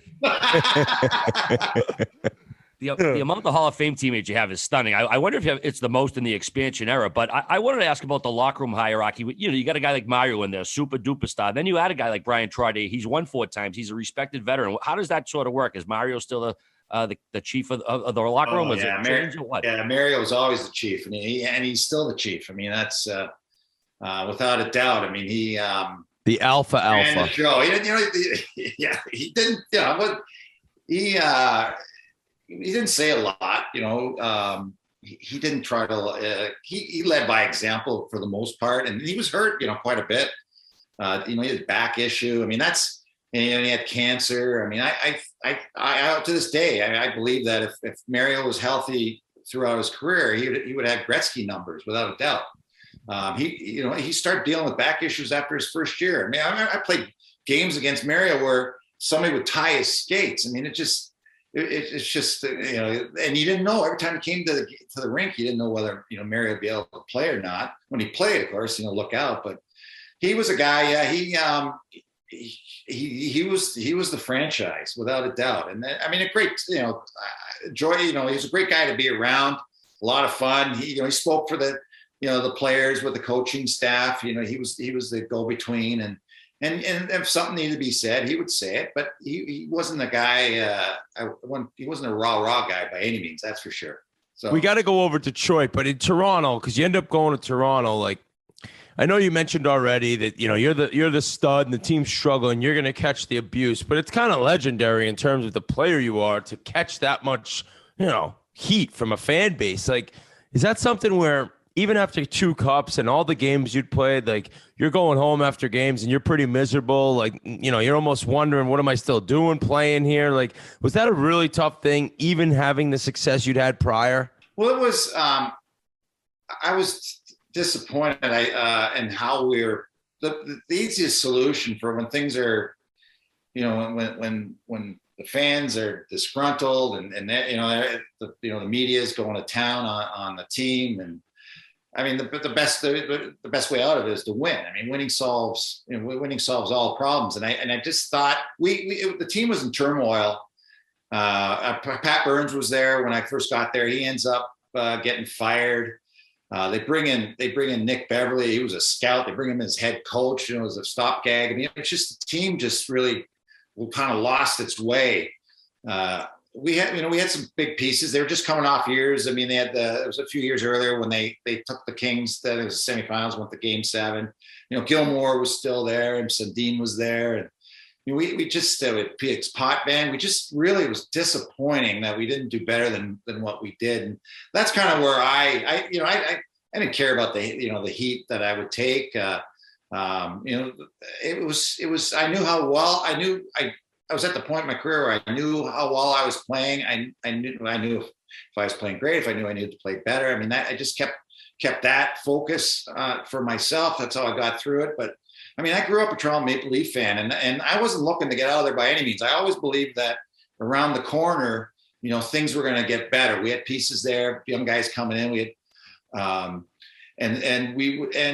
when I got traded, Detroit was just too good of an opportunity to pass on. I was willing to go back the next year and try it again, but a chance to win in the cup, it's just too good to pass up. So I said, yeah, I'll go. And I'm thankful for Cliff Fletcher, for making that deal. I mean, they basically, they didn't get anything for me, to be honest. So future considerations, wasn't it? Yeah, Freddie Charles. So, and it was good for me. I got to extend my contract a year because I got, the Wings, I got there, they extended me another year. So it turned out great. And of course, the team wins a couple of cups, and that has to be Scotty Bowman, right? Yeah. Though, like, right? 8 years. I've seen this guy. I've seen him play when the games matter most. Like, there's no way without you being in Pittsburgh with him that second cup that happens, right? Oh yeah, Scotty for sure was a part of that. Jimmy Devellano was still the general manager, but yeah, I know Scotty was in on. He felt they needed another defenseman.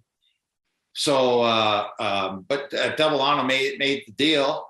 But yeah, Scotty was definitely a big influence on it. And Scotty's got a sense of humor. I get there, and he said to in front of a bunch of guys, he said, we needed a left shot defenseman. We just gave up, and so we decided that we'd have to go for a right shot. So he's like saying, hey, thanks, Scotty. Like, yeah, you really wanted me. I knew he was joking around, but that was his take on things. Well, I was going to tell Whit, I read a story that I think you played a total of 8 years with Scotty, and you never had a non-hockey conversation those 8 years of being with him. I didn't have that many hockey conversations with him, to be honest. Scotty was a guy, like, he'd call me into the office, and he would say, hey, Murph, what do you think about this or that on the power play? And I'd get into the answer, and I'd only be like maybe 10 words deep. And then Scotty would cut me off, go, what, this is what we need to do. This is what we need to do. So, that was the conversations with Scotty. It was always one-sided when it came to hockey. You get in there, and he tell you what you wanted to tell you. And that was it. But I mean, I was fortunate. Scotty was the greatest coach I ever played for. A guy that was so well, knew the opposition so well, did his home. I mean, that's all he did was watch games. He knew players so well, and he knew how to get a team, like, for every playoff game, whether you're coming off a big win or a big loss where you get smoked, or no matter what happened, he knew what he needed to do to get that team kind of mentally, when that puck was dropped, for the next game where they needed to be to give themselves the best chance. And I mean, there's crazy stuff with Scotty, as we all know. But boy, in terms of knowing the league and knowing how to prepare a team, he was second to none. You get to Detroit. I remember talking to John LeClaire, and he was saying, you know, the Flyers with the Legion of Doom, they ran through the Eastern Conference and they get to play you guys in the finals. And all of a sudden, they had all these physical defensemen trying to shut them down, and they're going up against Lidstrom and Larry Murphy, who aren't even that physically. The one of them, they couldn't get the fucking puck back from them. They said we'd be in the corner trying to cycle. All of a sudden, one of them would poke check and be busting out the other way. It was just amazing. You two quickly kind of figured out each other's games so easily, and both you guys were just so smart that you didn't even really need to be that physical as players. Well, like that was Scotty's approach. Like we expected, like it would have been Vladimir Konstantinov. He'd been banging heads with Lindstrom, with Lindros, you know, throughout the season, and just played against the Legion of Doom when the Wings did play them. So that's what most people expected was going to happen. And Scotty, his approach was, well, if they don't have the puck, they're not going to be able to score. So we played against them the whole series, and it was a case just try to play puck possession on them. These guys were huge. I mean, John LeClaire, if you weren't going to bowl him over. I mean, this is a guy, you know, great hands, a great size, just a forward. You try to bang heads with him, you're going to pay the price. So Scotty thought, well, but just, you know, as long as LeClaire doesn't have the puck and Lindros doesn't have the puck, they're not going to score. So that was definitely the approach that Scotty would take. I mean, and that's, you know, talk about being, it's all part of, you know, having the team best prepared as possible. Larry, you go to Detroit at the deadline, and a week later the brawl happens. You know, March 26th. First off, where was your seat for that? And second, what's it like being inserted into a pre-existing rivalry like that? Well, you brought up that miracle on Manchester. I'd say that was the most amazing, you know, third period of playoff hockey I was ever involved with. This, in terms of regular season hockey, there was no game even came close to the intensity and the importance of that game. And yeah, I was only a couple games in with the Wings at the time, and I was aware. I knew that Claude Lemieux had hit Draper the year before and broke his jaw on the boards, and there was a lot of the rivalry was just totally based on hate. I mean, that's something you don't see in the National Hockey League anymore, is just how much these two teams, how much the fan base just hated each other. So it was quite a buildup. And I was aware of it. I got to Detroit. I quickly knew, you know, that this hatred was there. I knew it was a big game because Wings felt that Colorado was the team they needed to get by. They played them 3 games previous to that, lost all 3 to Colorado. So this game was huge in terms of importance. Now, in terms of McCarty grabbing a hold of Lemieux, I had no idea that was going to happen. I wasn't part of that discussion. I don't know if anybody was, but it sure seemed like it, you know, when it happened, because, you know, all of a sudden, McCarty drops the gloves against Lemieux, and then the gloves are all flying and the goalies are coming at each other. I was like, I couldn't believe it. I knew that this was a heated rivalry, but nothing like that. And it just that game too. I think there was like 5 or 6 other major penalties in that game. It was 60 minutes. It wasn't only that, you know, that 15, 20-minute melee that happened where they're all fighting on the ice. It was a game where we were down. I think we're down by 2 or 3 goals. We ended up beating them in overtime, and from that point on, the team just took off. I mean, all of a sudden that next gear was there that the players would grabbed a hold of. So it was such an exciting game. I was on the bench. My jaw hit the ground when I saw what was transpiring. And I've never, before or afterwards, never seen anything like it. That's what I was going to ask. I mean, you had been around for quite a while during the 80s, a pretty violent time. Were you taken aback a little bit even by what you saw, even after almost 20 years in the league at that point? Yeah, it was benches didn't clear. I mean, early on in the 80s, you know, there was a couple of bench clearing brawls that shocked me. And then but just to sidetrack, I'll never forget, the coach by the name of Don Perry in LA. It was my second or third year. We were in Vancouver, and Paul Mulvey was on our team, and he wanted Paul Mulvey to jump over the boards he's trying to push him out to start a bench clearing brawl against the Canucks. And Mulvey hadn't played. He was pissed. He's going, forget that. I'm not going over the boards. So afterwards of the game, Perry says to Mulvey, he says, "Hey, you are done. You're never going to play another game in this league again." And after the game, Mulvey was just happened to be taking his skates off. He took his skate off and he threw it right at the Perry had to duck, threw his skate right at his head from the other side of the bench. Well, or from the other side of the dressing room. That's something I've never seen before. Of course, Mulvey never played again for the Kings, but I think it ended up in litigation. I don't know whatever happened to it, but that was the craziest thing I've ever seen. But in terms of intensity, there was no back to the game against the Avalanche. The intensity in that building and throughout that game was so sky high, and then of course it just exploded when McCarty grabbed a hold of Claude Lemieux. We have to hear about a new venture for yourself and a new thing in the hockey world that I think people are excited about, and that's 3-Ice. And can you kind of explain, I think it's going to be able to be on TV. Can you explain to everyone listening what it is, how you got involved? I know our good friend Ryan Malone's training. He's on one of the teams. Yeah. So how's it work? Well, it's obviously this is a new game, so to speak, a new league, and it's during the summer. It won't compete against the National Hockey League. It's 3-Ice, and that explains it. It's 3-on-3 hockey. They've taken the NHL overtime, regular season overtime, and the wide open hockey, and they've just implemented now this into a league. Now there's 6 teams. There's 6 skaters, 1 goalie on each team, and we'll play a tournament in a city for I believe 8 weeks in a row. And we're going to start in Vegas. We're going to be in Nashville. We're Pittsburgh. The schedule, you can get the schedule on 3ice.com and everything obviously about ticket sales. But yeah, CBS Sports Network, they're going to carry the game. So for me, it's my first time I've ever coached.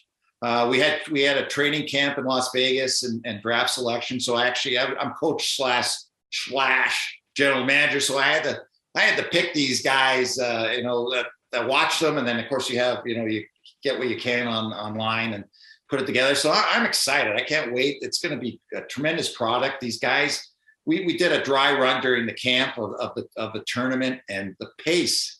After I drafted these guys, I contacted them all and said, "You better be in shape because you're gonna, even though the games are 8 minutes half, you're on the ice every other shift. Your tongue's gonna be wagging if you're not. You're gonna look really foolish. So conditioning is gonna be critical. So yeah, I'm excited. We'll see how it goes. What's your team name? Actually, right now it's Team Murphy. So how's that? Green color. So, but I mean, Trotz is Brian Trottier, John Leclerc. You mentioned he's coaching there. Grant Fuhr, Joey Mullen, V. Carbonell. I mean, it was a great experience getting together with all these guys, and especially the draft table. I've never been involved in a draft, and I tell you, it was what a great experience that was. When you're getting ready to pick, and the guy that you want so desperately, you're thinking, "Oh, just don't pick him, please don't pick him," and then the guy gets picked. I mean, you just go, "Oh man!" You just it's just such a up and down, frustrating experience. And when you get the guy that you want in that round, you're going, "Hey, this is fantastic." So yeah, it's going to be exciting. It's first year coming up. So hey, we'll see if I can coach. Hopefully, keep my head on straight, not lose it. We'll find out though. Did you draft set the tone Malone, or were you a little concerned about maybe the amount of boozing that would be going on after games? Yeah, we'll see though. Like we'll that's hopefully you can't unveil the guys I picked are gonna Friday night they're gonna be in curfew maybe. I don't know. I haven't thought that through, but says the guy who was out past curfew buzzing around town in his fucking Mustang. That's the only time it happened. It happened once in my life. Yeah. Going back to the car thing, and I congratulations on this new venture that you guys are off to. I'm not sure whether or not you can say the guys that are on your team, so I don't want to keep digging for that. But I also read that you're really interested in cars and race cars.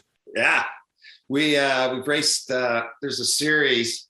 I mean, I enjoy racing. I mean, I'm leaving tomorrow to go to Indianapolis for the 500 qualifying, and I'll go back for the Indy 500. But myself, I love open wheel racing as a spectator, but my friends and I race. It's a series called 24 Hours of Lemons, where the whole thing's set up. You're only supposed to spend $500 on your car, and then you have to put in a cage and racing seat and that. It turns out to be a hell of a lot more than $500, but it's the most exciting thing, racing. Just adrenaline, such an adrenaline rush. We've done it now for 12 years now. I got 4 of my friends. It's a 24-hour event. So you switch drivers, you do like 3-hour stints, and then you come in, you switch. Anyway, so yeah, that's my passion right now. So yeah, sorry for dragging on about that, but I go. No, that's no, I love it. Hey, when you're done playing, you need an adrenaline fix, and it seems like you found it in racing. Yeah, it's definitely you got to be careful you don't squeeze the sap out of the steering wheel. It's intense, and it's not for not racing at at any tremendous amount of speed, but it's still the excitement. It's still the same rush for us amateurs. So we're getting ready. We're getting racing in Chicago in August. So we just had a Zoom call actually talking about what we're going to do to the car to make it faster. It never works though. I was just going to end with this last one. You're doing some broadcasting for Bally Sports with the Red Wings.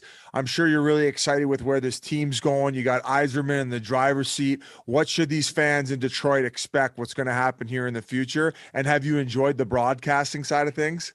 Yeah, I've enjoyed it. Done it for quite a while now. It was real tough a couple of years ago when the Wings hit rock bottom. Yzerman has come in and he's done a real good job. I mean, he's drafted well. I mean, he got Sider at 6. I mean, this guy, how great is he going to be? And he's going to be in the Norris Trophy conversation, I'm sure, as early as next season. So that's how good it's been. So the team is improving. I guess this is year 4 for Yzerman, if I'm not mistaken. He's putting together. They've got prospects that they're making a push for the team. So I mean, they've got a long way to come, that's for sure. And they've come quite far already. So for TV wise, it's always 2 years ago or 3 years ago. All I talked about was what was going to happen next year, because they just got beaten 7-1. So you can only how much can you beat them up? Now, I mean, now they compete every game. So much better. Whether I'm doing color commentating or studio, it's much more fun now. And Yzerman's got a plan in place. He's drafted well. He's got prospects. I expect this team, they got a new coach coming in. We don't know who. I expect this team to take the next step. Now, make the playoffs next year. It'll be a bit of a stretch, but they should compete right down to the last day, though. You know what we call that in Arizona? Polishing turds on the broadcast. You can only polish turds so long, Larry. And fortunate for you guys, you got some nice guys in the pipeline. You guys are in no time. So good luck with that, and congratulations on not having to polish many more turds, my friend. Oh man, this has been awesome. We really appreciate your time, and best of luck on all your future ventures. And hey, you never know, if maybe the broadcasting career doesn't work out for me. If you got an extra spot on the roster, I'll try to get back in shape. I know you don't want Whit. This guy's got the worst ankles. He's actually slower than you were on the blue line. Yeah, but I can actually stick handle. So trust me, 3-on-3, you'd rather me, Murph. Yeah, I know. I'll take a guy with look at that. I got to change the way I spelled my name there. Holy crap. What the hell happened there? Thank you so much. Never do that. There we go. That was awesome. Sorry, guys. Yeah, Larry, there we go. Enjoyed watching you play. Congrats. Yeah. Well, Ryan, hey, you want to come out?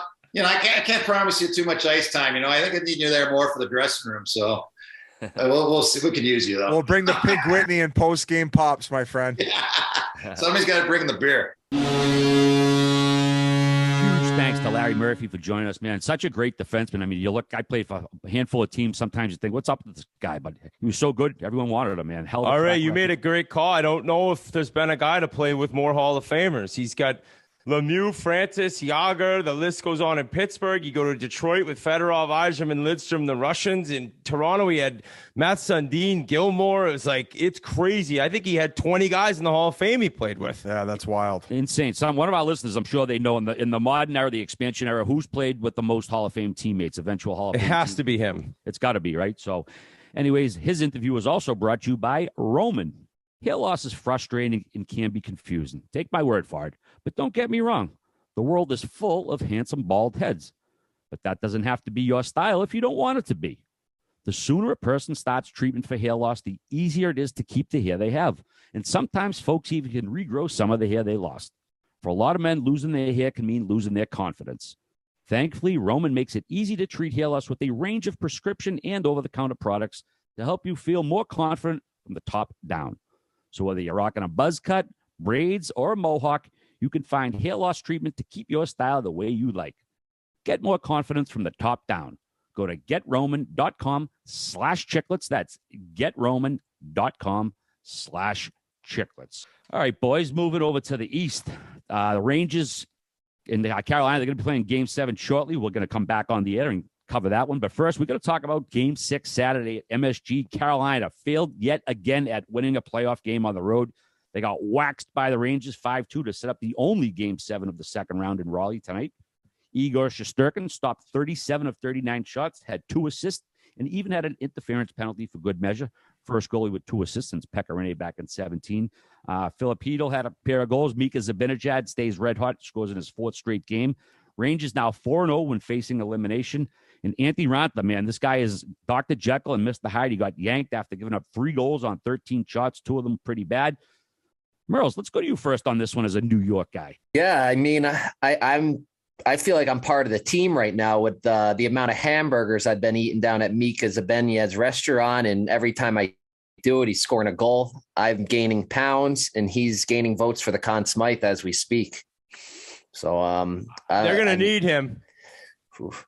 They're going to need him in Game 7, him and Kreider. I'm a little bit of a Jets fan. So the Jet fans out there, I'm going to tell you a little stat you probably don't know.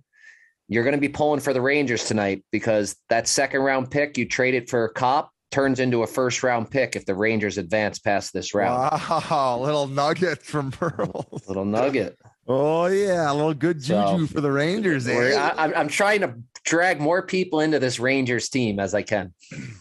Zibanejad's goal, the second goal in Game 6 was so dirty. It's like a backhand toe drag and going into the zone. And then he changes the angle enough where Ranta looks pretty bad because it's on the ice 5-hole. But I think the way he moves and the way he's able to push the puck that split, inch away, it makes it so easy for him to score goals. He's such a natural when he gets in alone on the goalie. But Mott had the big goal, and it's nuts. This Carolina team, I am really, truly believing now more than ever that they are playing to get thumped by Tampa, whoever wins Game 7. Carolina can't win on the road. So, you have home ice against Tampa, but they can win anywhere. And I don't think the Rangers can play with them either. So, I mean, we've been singing the gospel as far as Carolina at home is unbeatable. Do you believe that in Game 7? What are your gut instinct feelings going in? Me? Yes. I think they win again. I do. I think tonight, in an hour times, whenever this thing starts, I think they have such a home ice advantage, especially early in games. If the Rangers can go out and take an early lead, that's a complete game changer. Yeah. And Game 1, they were able to do that, and they looked so good slowing them down. They still lost. But Game 7, Shesterkin, the way he's playing, if they can get a lead, Carolina could be in one. But in terms of Carolina going up 1-0, which it seems like they have at home, they're just so hard to beat with a lead there. They're so hard to beat anyways. And when they get up, they get the momentum, they get the crowd, and it's a game changer. Yeah, I had a They feeling. need Panarin, dude. I went for a walk, and I had a feeling about Capo Caco. I know I was shitting on him for missing that open net in Game 1.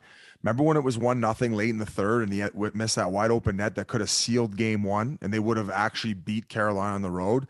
I just had this epiphany while I was walking that he's going to be the one guy to show up tonight and do it. And then Shesterkin's going to close the door. I actually have it right now. You guys put a couple fun bets out on the Barstool app. Barstool Sportsbook. Either team to have a shutout in a win. So one of the goalies can give up 0 goals. I think that's a fair one. I actually went hard on Capo Caco for first goal. I think I put $75 on it to win 900 or something. I think it was plus 2,200. So you guys do the math. I got a money line and puck line. And I want to say there was one other bet you guys had on there. G, what was the other one? The score bet, we have Mika and Rangers to win plus 480 for all our Ontario, Canada listeners. Yeah, so I kind of all in on these Rangers, and people are trying to say I'm going back to the reverse jinx shit. No, I think that if you're Carolina and you play with enough fire on the road and you don't get the job done when you can, and you let a team like New York live, and you don't stick that stake in their heart, they're 4-0 right now in elimination games. Did you not just say right? They fucking live for this. It's like you degenerates at the fucking blackjack table or at the fucking roulette table when we're on these Chiclets Cup trips. You got chip in a chair, baby. They're still alive and they're living for that fucking moment where they make that run at 3 a.m. till 6 a.m. Game was pretty chippy as well. How about Tony D shooting it in the net after the whistle, picking on those Rangers goalies once again? I fucking love it. Awesome, dude. Great drama. Yeah, going back to the Canes, 0-6 on the road, 7-0 at home. That's just incredible. 1.7 goals on the road, 3.6 at home. Goal differential on the road, -15 at home, +17. Never seen anything like it quite before. But if Carolina plays like they did in Game 5, man, they were suffocating. Rangers only got 17 shots that game. They'll win. But I got the game at coin flip, man. Like any Game 7, it's just you're probably going to get an unlikely hero, some guy who probably hasn't scored. Yeah, Capo Caco. He's going to get 2. He's going to get 2 tonight, I think. But there was a year like it, but I might have even been in reverse where it was New Jersey where they won every game on the road, but they were losing all the ones at home. Do you guys remember that real weird year where there was a playoff run? And I want to say another team has done it to where they couldn't win on the road too. So there have been examples of like something. I do remember something about Jersey like that, but I don't remember exactly when it was. I mean, if Carolina can't figure it out, it doesn't matter if they win tonight. It's like you have to be able to win in both spots. It's all champions do is they get wins on the road, they get wins at home, they win high scoring games, they win low scoring games. So if there's a certain aspect to the league and the playoff format that you can't get it done, you have no chance of lifting the cup. Biz, so I have that stat for you actually. In 1995, the New Jersey Devils won 10 road playoff games, and they actually did it again in the year 2000. So that's the record for most road wins to win a Stanley Cup. Pretty impressive. So if they get past this round, they could likely tie it. Not even. Well, I guess like they could even fucking break the amount of wins and then still lose in the conference finals if they did it right. That's fucking wild. The Canes are, I think, 7-0 in all time in Game 7s, and I'm pretty sure Brindamore played and coached in all of them. So. That's going against us, Ranger fans. Okay. Some more nuggets. There's never been a Canes Game 7 he didn't play or coach in. I'm not 100% on that. I feel like that makes sense. But they're definitely 7-0. Yeah, in those games. Oh, that's a wild stat, man. Wild stats. Either way, like I said, we're going to come back later, recap Game 7 for you. But any final notes on this series, boys, before we chug along? No, Trouba's just continues to be a wrecking ball. I mean, the guy hammers people. Keep your head up when he's on the ice. Keandre Miller, I've talked about a lot. Super impressive in terms of watching young defensemen grow, like the same way I brought up Bouchard. Let's see what Aho can do. Let's see what Teravainen has tonight because they're nice at home. They have the old thing where remember Gaudreau, you should just light it up at home and do nothing on the road. Let's see if you can continue to carry that because if you haven't been able to produce on the road, you better get it done at home in Game 7. You can catch less heat that way. And don't get me wrong, the fact that I think New York's going to win don't forget the fact that I completely hate the Rangers and I hope Carolina thumps them. That's perfect lead into the game. We'll be back to you guys after Fuck Game you 7. guys. I still think I'm just giving you guys a little bit of credit because maybe you stop fucking playing like a bunch of dickheads and you've actually maybe limited some of the offensive scoring chances instead of hanging your goaltender out to dry, you bums. He's playing both sides once again. Biz. A lot going on right now, business, sports, and Sling TV has it all for the absolute best price. To start with, Capital One's The Match, the Sports Emmy-nominated premier live golf event series, will feature a foursome of legendary NFL quarterbacks. Tom Brady and Aaron Rodgers teaming up to face Patrick Mahomes and Josh Allen, with 4 of the past 5 NFL MVPs taking the course together for the first time. TNT will exclusively televise the epic 12-hole event Wednesday, June 1st, beginning at 6:30 p.m. Eastern Time. It'll be live from the Wynn Las Vegas, the only golf course on the Las Vegas Strip.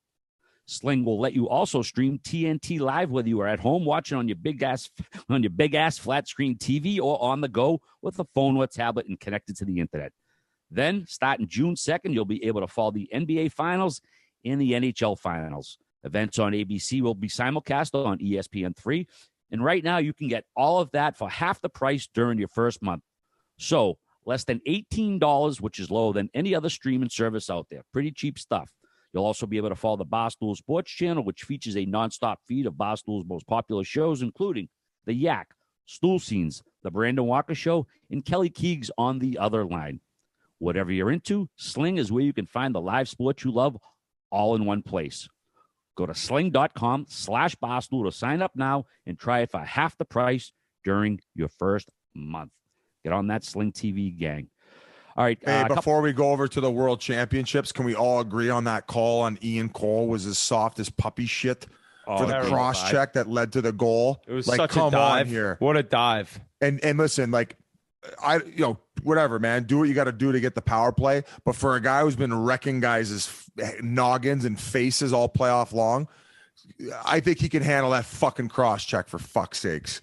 He's been ending guys' careers. That was a straight out of the Champions League, like just a complete, just throw your body in the air as you feel a little contact. The Neymar barrel roll. Canada got hosed in the Worlds, huh? Speaking of shitty calls, what do you got? Merle's our international correspondent. Let's go to you for the World Championships, brother. Yeah, we'll save that for a little bit. I want to give a couple quick notes before that, especially for you Bruins fans out there. It was great to see Pasta show up. He dominated. But a really cool game was the USA-Sweden game where both Bruins goalies played. They had a great game, went to overtime 3-2. But I think the biggest story besides the championship game is this Slovakian kid again, Jura Slavkovsky. He better go higher than they're saying a while ago before the Olympics and this show we put on. So I remember being on and I was telling you there's some question marks about the kid from Ontario, from the scouts up there. And I mean, we heard about this kid first at the Olympics, Jura. The last time I can remember like a European like this that you didn't really know about at 18 dominating the World Championships was a guy we talked about earlier in the podcast, Leon Draisaitl. Exact same thing. He dominated. He's a big kid. Do not be surprised if somebody takes him before Business Coyotes can get to him. No, I was just going to say we're picking third. So you're talking about Shane Wright, who's been the projected #1 overall pick for really the last couple of years. Since he was 11. Yeah, I guess what some people are saying is that like the growth has stopped accelerating at maybe the rate it once was. I still think more than likely he's slated to go first. And I don't think the Montreal Canadiens are not going to pick a kid from Ontario and a Canadian kid and kind of the guy they're, it's off the glass and out here. You're saying, though, he is probably leaped up to #2. Wasn't there a Russian kid in the mix to go #2? What do you got, Grinnell? That's next year. That's next year. I think Logan Cooley will probably be 1, 2, or 3 as well with those guys. So who's he, an American kid? Yes, he's an American kid. He kind of got put more on the map with the World Junior at the beginning of the World Juniors this year. So I feel like he knows those Hughes brothers that are with the Devils too. So that feels like an easy fit. But what you're telling me is we're 3 kids deep, so the Coyotes can't fuck this up. Yeah. That is incredible news that you've brought us, not only about your scouting report of this kid. Now, what makes him so special? You compared him to Draisaitl. You're saying on the trajectory of which he kind of came on the map, or is he also a big fucking kid? He's got the size, and to just be doing this at 17, 18 years old against men. And it wasn't just like a fluke tournament. He did the same thing in the Olympics with a lot of really veteran pros and, like men. He's playing against men and not playing OHL bunch of kids. He's doing this against men. Has he been playing in Finland all year, Mur? Or was I think he was in the Finnish league? Yeah, he was in TPS. He played a few games in the junior, 11 games, and then he played 31 games in the top league, 5 goals, 5 assists. At that age, though. It's good. And then I think he went to the finals, 18 games, and he had 7 points. So you don't know how much power play a young kid's getting like that, but he seems like a good pick for the Yotes. Crossing my fingers. But the big story was the finals. Oof. I went on a rant to start because they went to 3-on-3 for a championship game. That's just pathetic. Would the Olympics have done that? Yeah, I think so. I think it's across all IHF now. I remember it from last year because it was the same 2 teams in the finals last year, Canada and Finland. I don't think there's a chance if it goes. Well, I mean, you're saying that they changed that after the one where Crosby and scored the golden goal. Well, that was 4-on-4, so maybe they dropped another guy. Less of a chance for me to get on the ice. Yeah, I feel like this Olympics was 3-on-3, but I can't totally remember. I've watched so much hockey since. I agree with you. I don't think that championship trophies should be decided or gold medals or whatever should be decided 3-on-3 hockey. Not especially when the 3-on-3 is followed by a shootout. Yeah, round robin to figure it all out. Sure, the fucking final game, it's kind of like you're treating them like cattle at this point. Yeah, we just need to get we need the ice for a men's league game after. Like fuck off. You know, and then the worst thing happens: the ref calls a penalty, and it goes 4-on-3, which is, I mean, that's a totally different thing than 5-on-4. So it was a penalty. I saw the play. It was a penalty. What it also was a clear-cut embellishment to the worst degree, worse than what we saw from Trouba. Worse, it was Neymar-esque. It might have been Neymar who did it. So let's see the clip, and I'm sure you people online have already seen it, and blah, blah, blah. Fucking Team Canada doesn't win a gold. Everybody's panicking in Canada.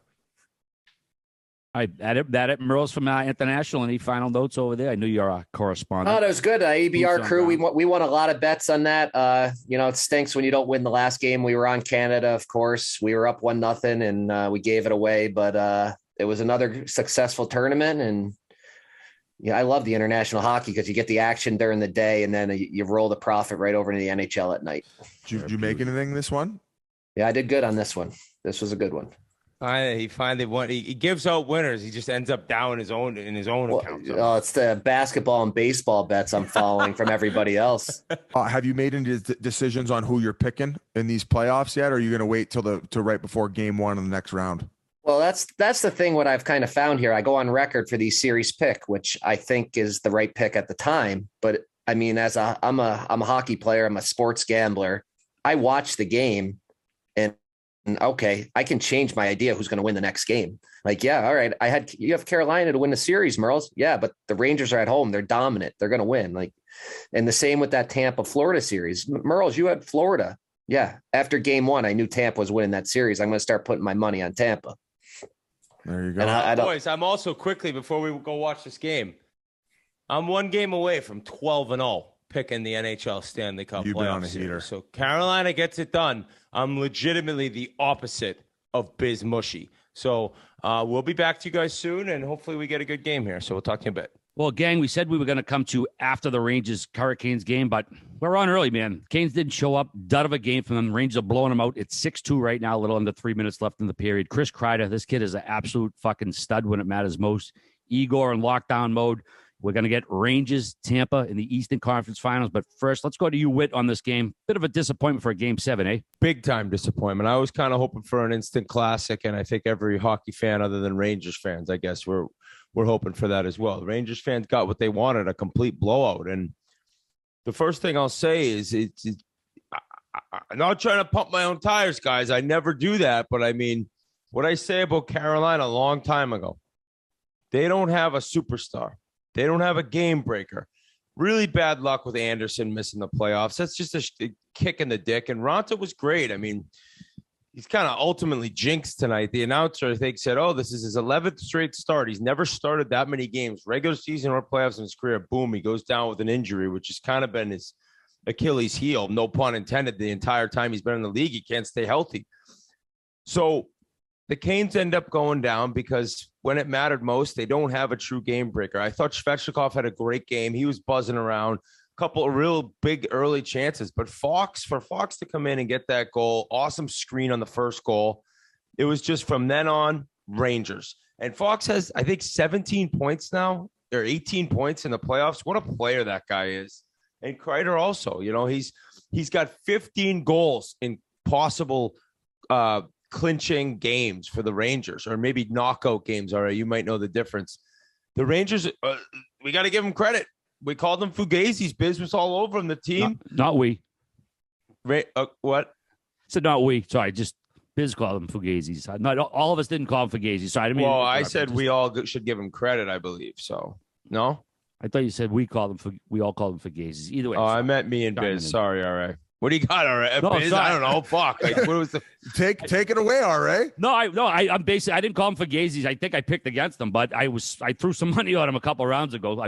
Couple games. You didn't fucking call him a Fugazi one time? I don't believe I did. All right, I believe you. Yeah, I mean, if you could find it, I'll eat my words. But I honestly don't think I called him a Fugazi. Exactly what I did, and I was wrong. fucking smushed with something I didn't say. I'll take fucking the heat if I said something. I know. I was. Just I don't fucking, remember. No, I don't remember. I was just fucking around because it got so awkward. Guys, I was the one who called them a fugazi. I'm the one who created this narrative that these guys didn't belong, even in the second round. Fuck, I didn't even think they belonged in playoffs the way they played in that first round against Pittsburgh. They got dominated. Okay. But what I will say in this round against a lot more defensive team in Carolina, they adapted their game and also played extremely well defensively. They got the timely scoring. I believe that if they go on to win the Stanley Cup, it'll be the only time a team was ever came down from two game deficits, one being 3-1 and the other being 2-0. I think that there's been a couple teams who have went down 2-0 a couple times. I want to say it was Boston the year they went to win the cup in 2000. Was it 2011? Yeah, 2011. Yeah. So these guys, when their backs are against the wall, they can show up and they can get the fucking job done. And that's exactly what they did. And they won their home games this series and they forced it to 7. And I just had a feeling that they were going to figure it out on the road. They were going to get I thought it was going to be Capo Caco. He only ended up having an assist, but nonetheless, they get the production from the stars when they need him, and it was a collective effort. Shesterkin was incredible as he was throughout the second round.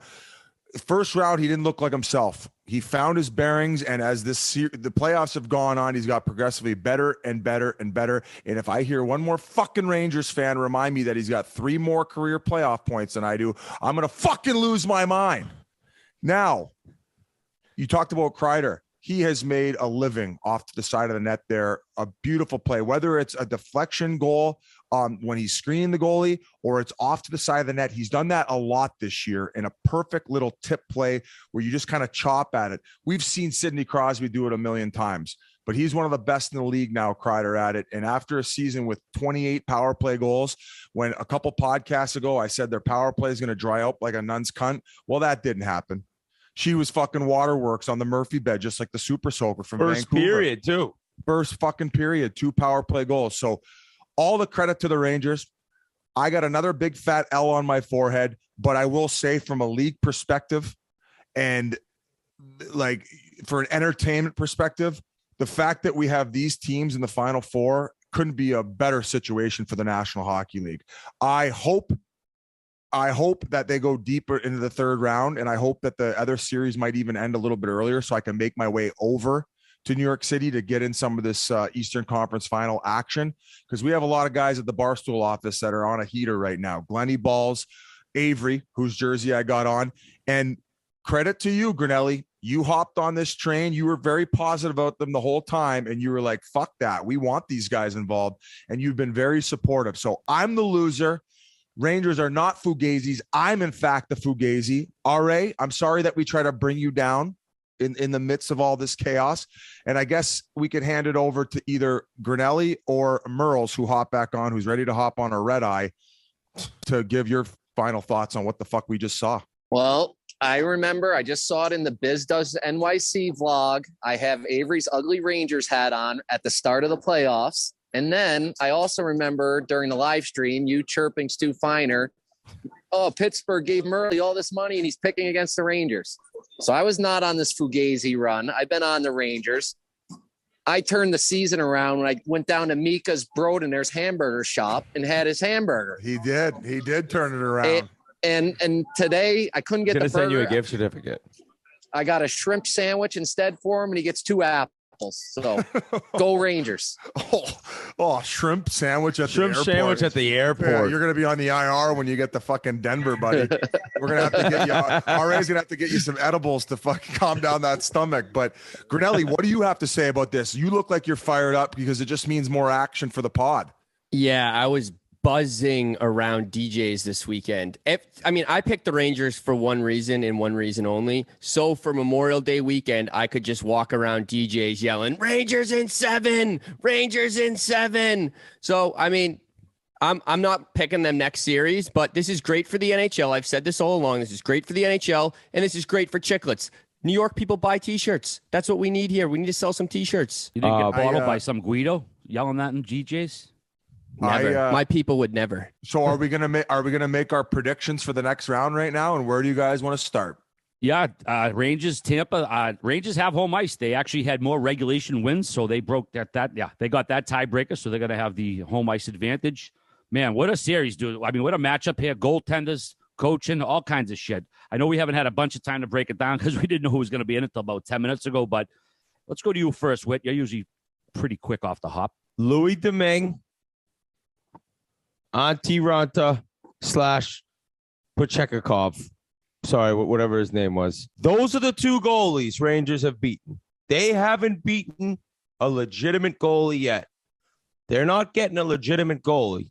They're getting the alpha of all alphas, the big cat himself, maybe the best goaltender to ever play hockey. That, along with the firepower up front and the monster on defense, the Hedman, Sergachev, McDonough, that just core that comes at you in waves, big, strong in their own zone. The Rangers haven't seen anything remotely close to what they're about to deal with. I think that this Rangers team has heart. We've seen it proven loudly and clearly. Their fan base is banana lands. They're out of their tree, and they're going to give it an effort, but the Lightning are going to win this series. No doubt about it. 6 games I'm giving them, and I think you'll see another clinching shutout from the Big Cat, Game 6.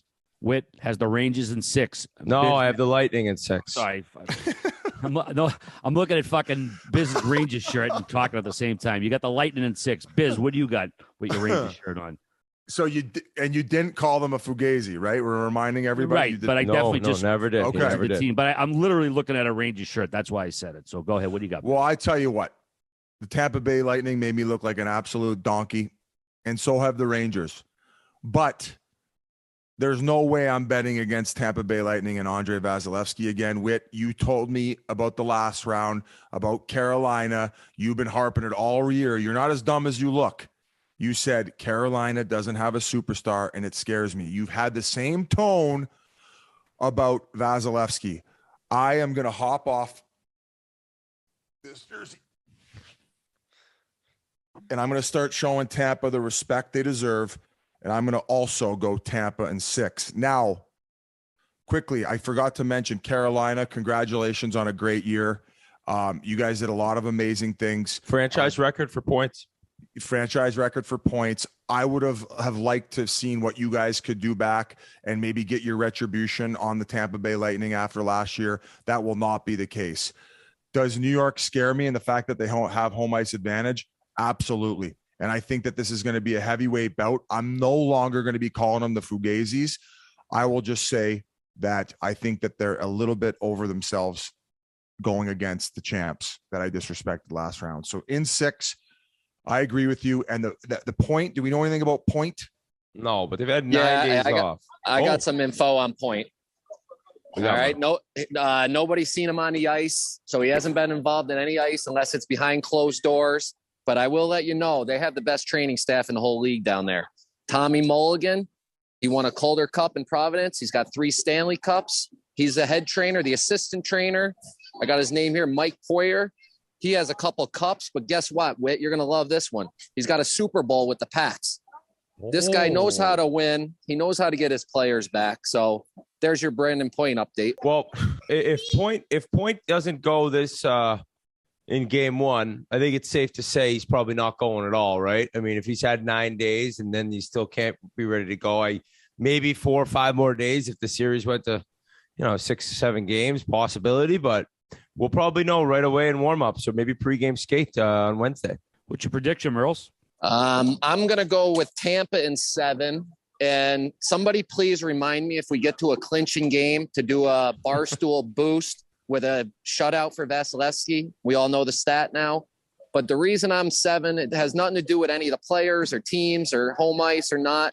But I think if it goes 7, we can get this trip to Denver and Edmonton done. I can fly back to Sweden, check in with the wife and kid, and then maybe jump quickly back to New York for game 7. And one quick rip to the bar for 30 minutes to play a little bubble hockey on Mother's Day. And one pint. All right, who do you got? Actually, I just said G. What do you got? Then we'll go with me. All right, let's go G. I got Tampa in 6, and I think the Rangers are a good team. I just don't think this is their time yet. Their time will come. Their time will definitely come, but I think they're a year, 2, maybe even 3 years away. So I got Tampa in 6. One of the range I wanted to mention was Alexis Lafreniere. Thought he had a real coming out party this series. I think they said he set a record for points in a series for players under 21 on the Rangers. So he's starting to, find his game a little bit after a couple early year struggles. But either way, Tampa's out for history. They're well rested, and we've been talking all these playoffs. Teams that need to learn to win. By doing that, they got to lose sometimes, and that's what's going to happen to the Rangers here. I think they're going to lose a tough one. Great team, a lot of heart, like you just said, but Tampa in 5, I think. I just want to say 6 like everyone else. I'm going to go Tampa in 5, man. They're chasing history. They're feeling good right now. And I don't know, Whit's point about the goaltenders is pretty relevant here. So, wow, clean sweep. Hey, shout out that lingering, too, on the Rangers. Yes. Jeez, what a warrior. Holy shit, that guy, he's been injured about 6 times in the playoffs. Keeps coming back. He's blocking shots. They're up 5-1 with 6 minutes to go. Just a killer. He's a honey badger. Just laying it on the line. Won't back down from anyone. Now, Whit, the one component to all this was Avery on that Atlanta trip when he was getting in your face about Vasilevsky or Shesterkin. They're meeting head to head. So this is kind of spicy. Do you think there's any way that Shesterkin ends up outperforming Vasilevsky in the Eastern Conference Finals? If he did, it wouldn't be the most surprising thing ever. Like, Shesterkin is a sicko. He's up for the MVP this year. And he just put on a clinic in the second round against the Rangers. Game 7, he was a monster. So, yeah, I mean, you're dealing with the 2 best goalies in the world right now. My entire argument the whole time was he was saying he'd rather Shesterkin. Since that argument, since that video we put out, like, I've only looked smarter and smarter. That's not exactly easy to do when you're me. Look at this Vasilevsky. How many times am I going to say this?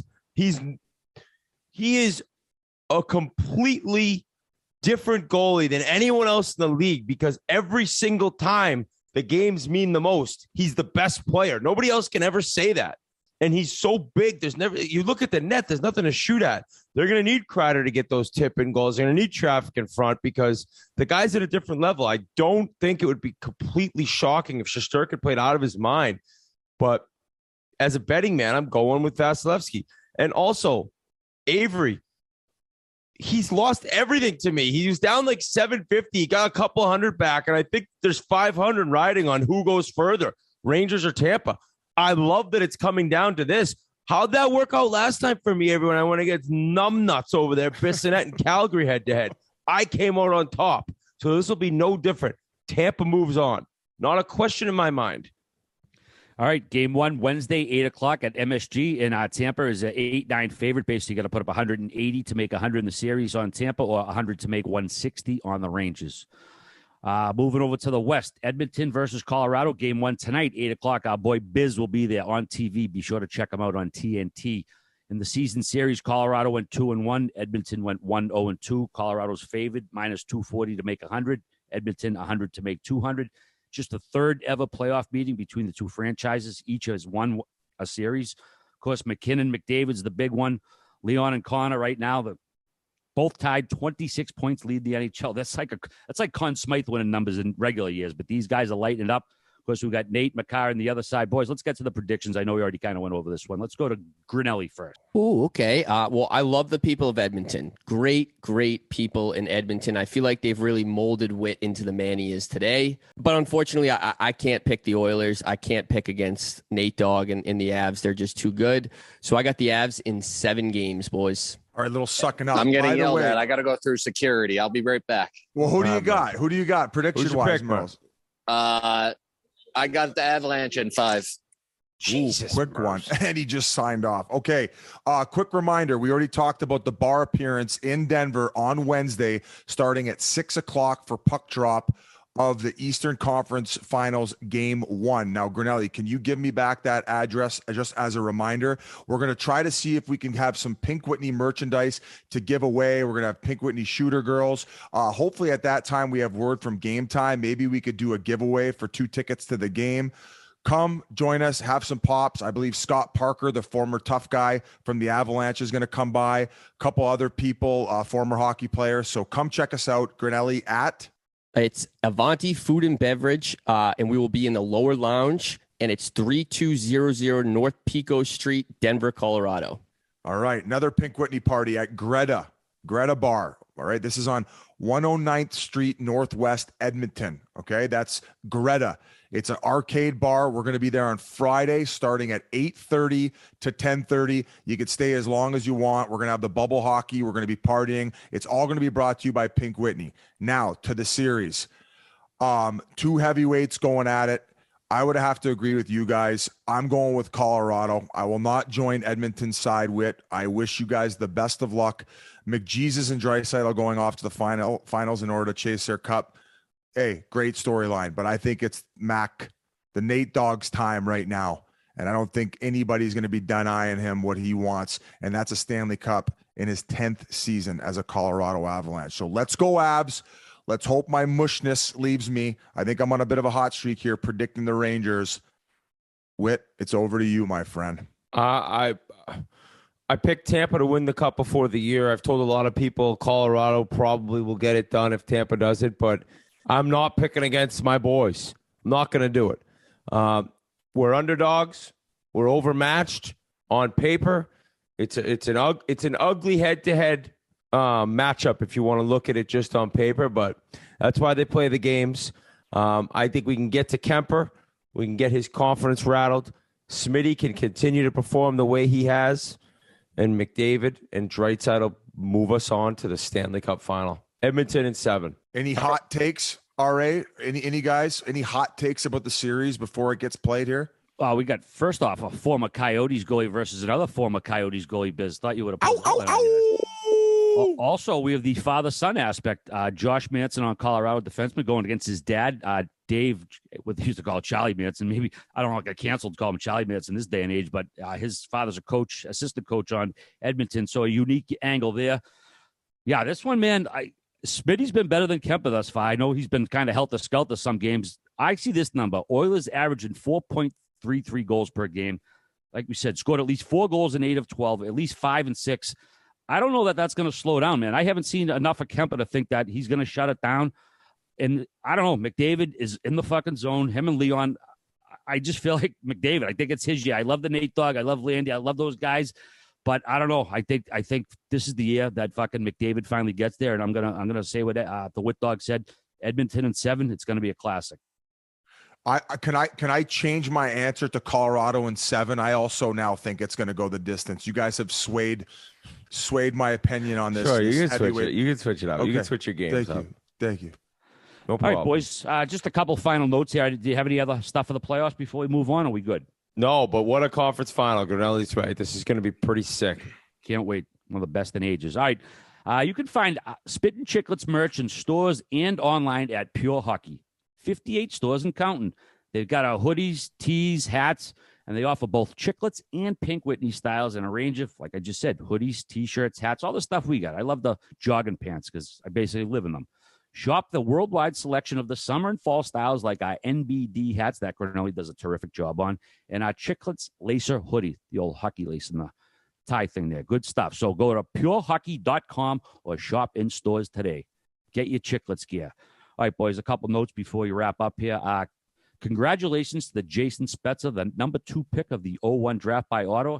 He retired after 19 NHL seasons and immediately joined the Leafs as a special assistant to GM Kyle Dubas. Played 11 years in Ottawa, 5 in Dallas, the last 3 in Toronto, 995 points in 1,248 games, then another 676 points in 97 playoff games. Of course, he went to the Cup final in 07 where they lost to the Ducks. He actually led the NHL in points and assists that year, so I mean, they lost 4-1. He probably would have been the Conn Smythe run had they won, but didn't happen. But either way, he's probably one of the most liked teammates of the last several years. Biz, would you agree that? But yeah. I got to see him play in junior too. He was a double underage, just so special. And the way that he was able to, with the wingspan, stick handle the way he did. Like, I think he might be the first guy I ever see live do a reverse toe drag on the backhand. So the shit that he was doing with the puck and his size and what he was able to do and dominate junior hockey, there was no surprise he was going to go on and to be a star in the NHL. Played World Junior at a young age. I'm not sure if you already harped on that, but he, what a career, man. And you mentioned such a likable guy, and, you don't hear a bad thing about him throughout the hockey world. And to think that, you can get a job that quickly in doing what he's doing with the Leafs, that's pretty much a dream job, and for a guy who really deserves it and has the credibility to where he can do it. So, yeah, man. Whit, you were more of his age bracket and probably played against him a little bit more, but just a very special player. I never got the chance to play against him growing up. Maybe I did in one tournament, but I don't remember. And I think I would have, because he was such a big name at such a young age. I mean, he was the next great thing, like the next great player, and the career he had. It's amazing that there was all that praise and all that promise as a youngster, and he lived up to all of it. And I remember the chance I would have had to play against him was under 17s around Christmas time in Timmins, Ontario. But he made World Juniors as a 16-year-old for Team Canada. Him and I think Baumeister did that year. So they weren't at that tournament. So I never got the chance to see him, even though it was my age. And by going to college, I got drafted in 02 instead of 01 like I should have. And, watch him right away. Just an NHL stud. The best hands, silky smooth, monster of a player. And he made it look easy. I saw him the one year Merles was with me. The lockout year in Wilkes-Barre, he was with Binghamton. They had a record-breaking team. They were great. We actually beat him in the first round. We went down 2-0 and bingo, won 4 straight. Huge upset. But he was so good then. And granted, it was the AHL, but still, it was a lot of NHLers that next season. He dominated that season, toe dragging anyone he wants. So much faster than maybe he looked to some people because of how big he was and fluid he was. So an amazing career. No surprise he hops right into a front office, because it seems like being that well-liked and that in the game that long, you probably have a place to stay involved in growing a team and building a team that can win. And hopefully we can get him on the podcast and talk about it all. Oh, he'd be such a good interview. He's got a silly laugh. Hopefully a little bit of that coming at you, Spittin Chiclets fans. So we hope you enjoyed Larry Murphy, boys. I don't really have anything else to say other than I am so excited for the next week. And then, of course, if the series goes a little bit longer, you guys will end up going back to your places, and I'll be in Denver and Edmonton one more time if it goes the distance. So remember, Wednesday party, 6 to 9. Friday party, 8:30 to 10:30 in Edmonton. Pink Whitney, we'll see you there. Let's fucking have some fun. Hockey's winning right now, folks. And Biz, we just have one last note here. Spittin Chiclets family wants to send our deepest condolences to Brock Besser and his family on the loss of his father, Duke. Passed away at the much too young age of 61.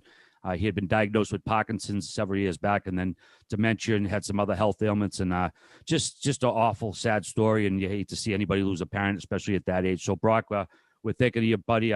Please accept our sympathies, and we're terribly sorry for your loss. So, everybody have a nice week, and we'll see you in Colorado.